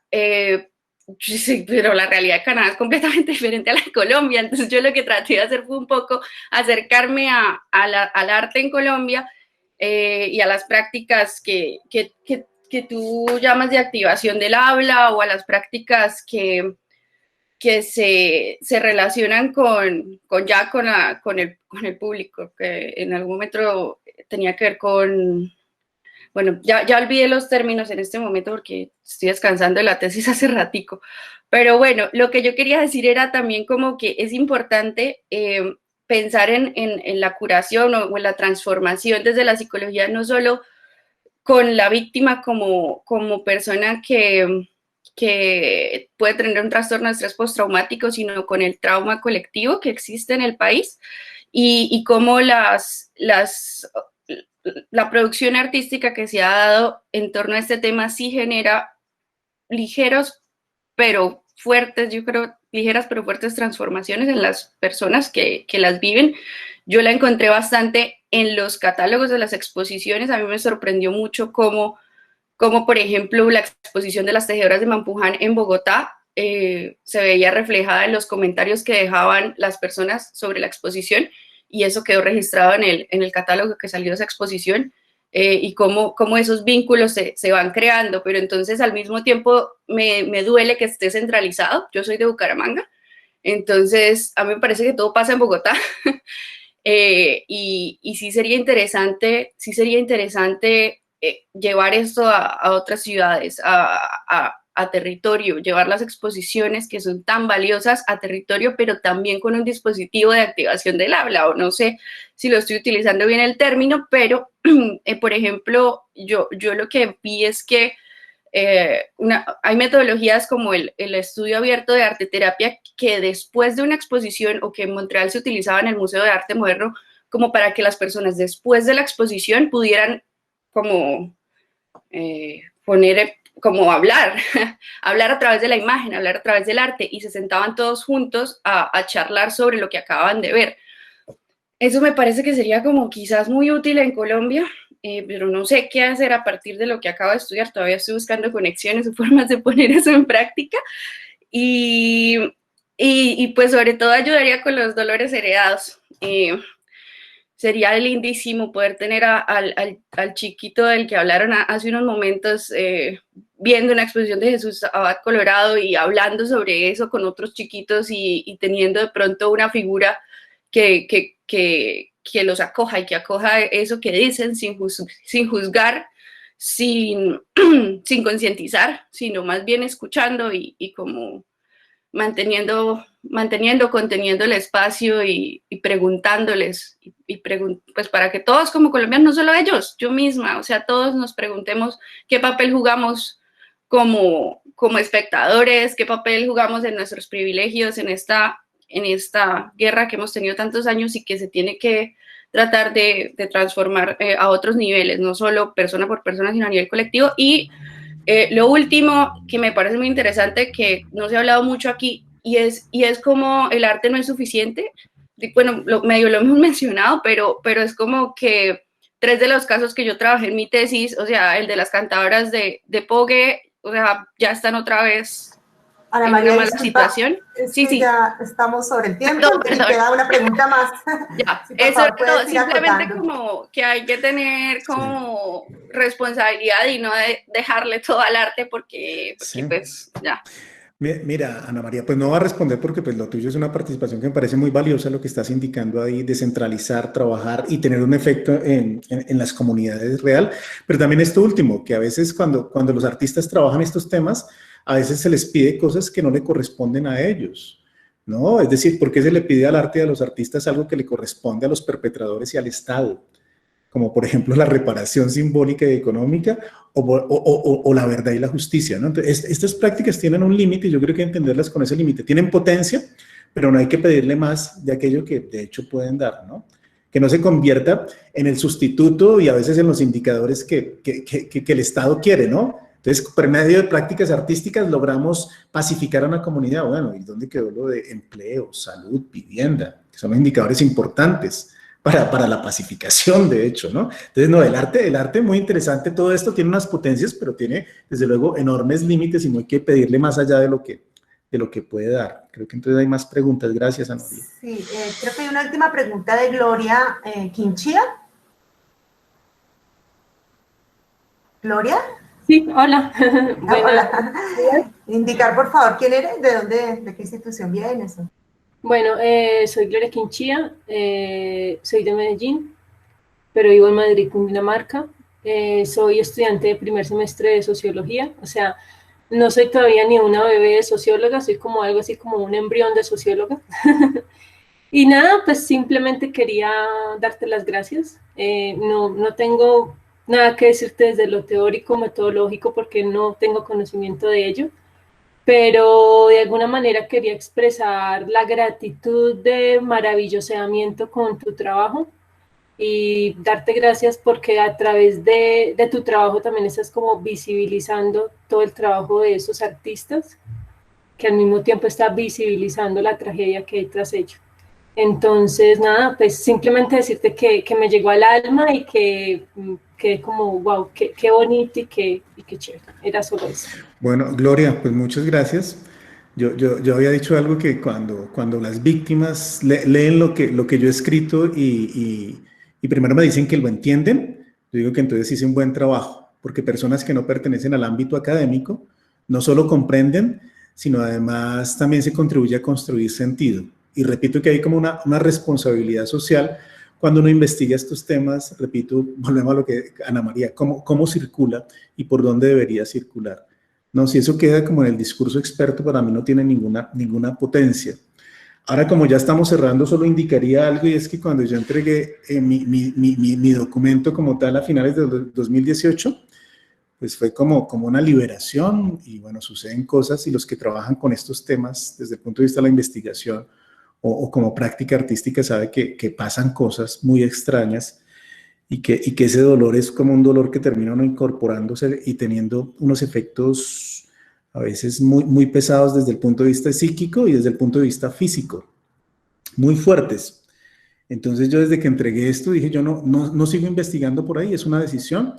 No sé, pues en este momento no puedo investigar porque estoy en un cargo de administración académica que consume todo el tiempo, doy clases, pero no me queda tiempo de investigar, pero tampoco es una línea, porque supone bastante peso cargar con los muertos, que son muchos, ¿no? Y cargarlos es que pues, se convierten en algo difícil de llevar, y lo que me quedan a mí pues son como los espacios de socialización en los que siempre estoy abierto, divulgar los resultados y que sigue teniendo como posiblemente un efecto por allí, ¿no? La Universidad donde trabajo, la Jorge J. Lozano, está editando el libro, de modo que va a salir en formato de libro, y bueno, yo sigo siempre abierto a tener los intercambios académicos, pero de investigar, digamos, prefiero buscar otros caminos si se da la oportunidad de seguir investigando. Muy bien, Elkin. Bueno, creo que no hay más preguntas y ya han respondido ya muchas. De verdad agradecerte sinceramente haber aceptado esta invitación del Departamento de Ciencias Sociales de la Universidad del Valle.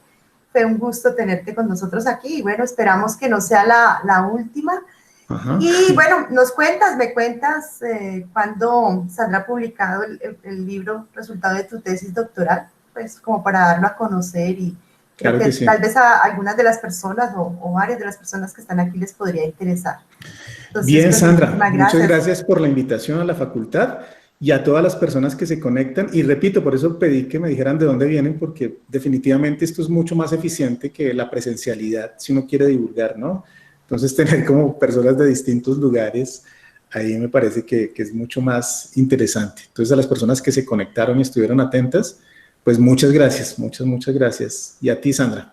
¿Bien? Bueno, un abrazo. Después hablamos con más Claro tiempo. que sí, hablamos. Bueno, muchas gracias al público y bueno, por sus intervenciones. Esto es lo que hace la diferencia, creo que con cualquier conferencia, cada conferencia es distinta justamente por este diálogo que se tiene con el público. Muchísimas gracias y bueno, estaremos difundiendo las siguientes charlas de la programación de las charlas de los viernes.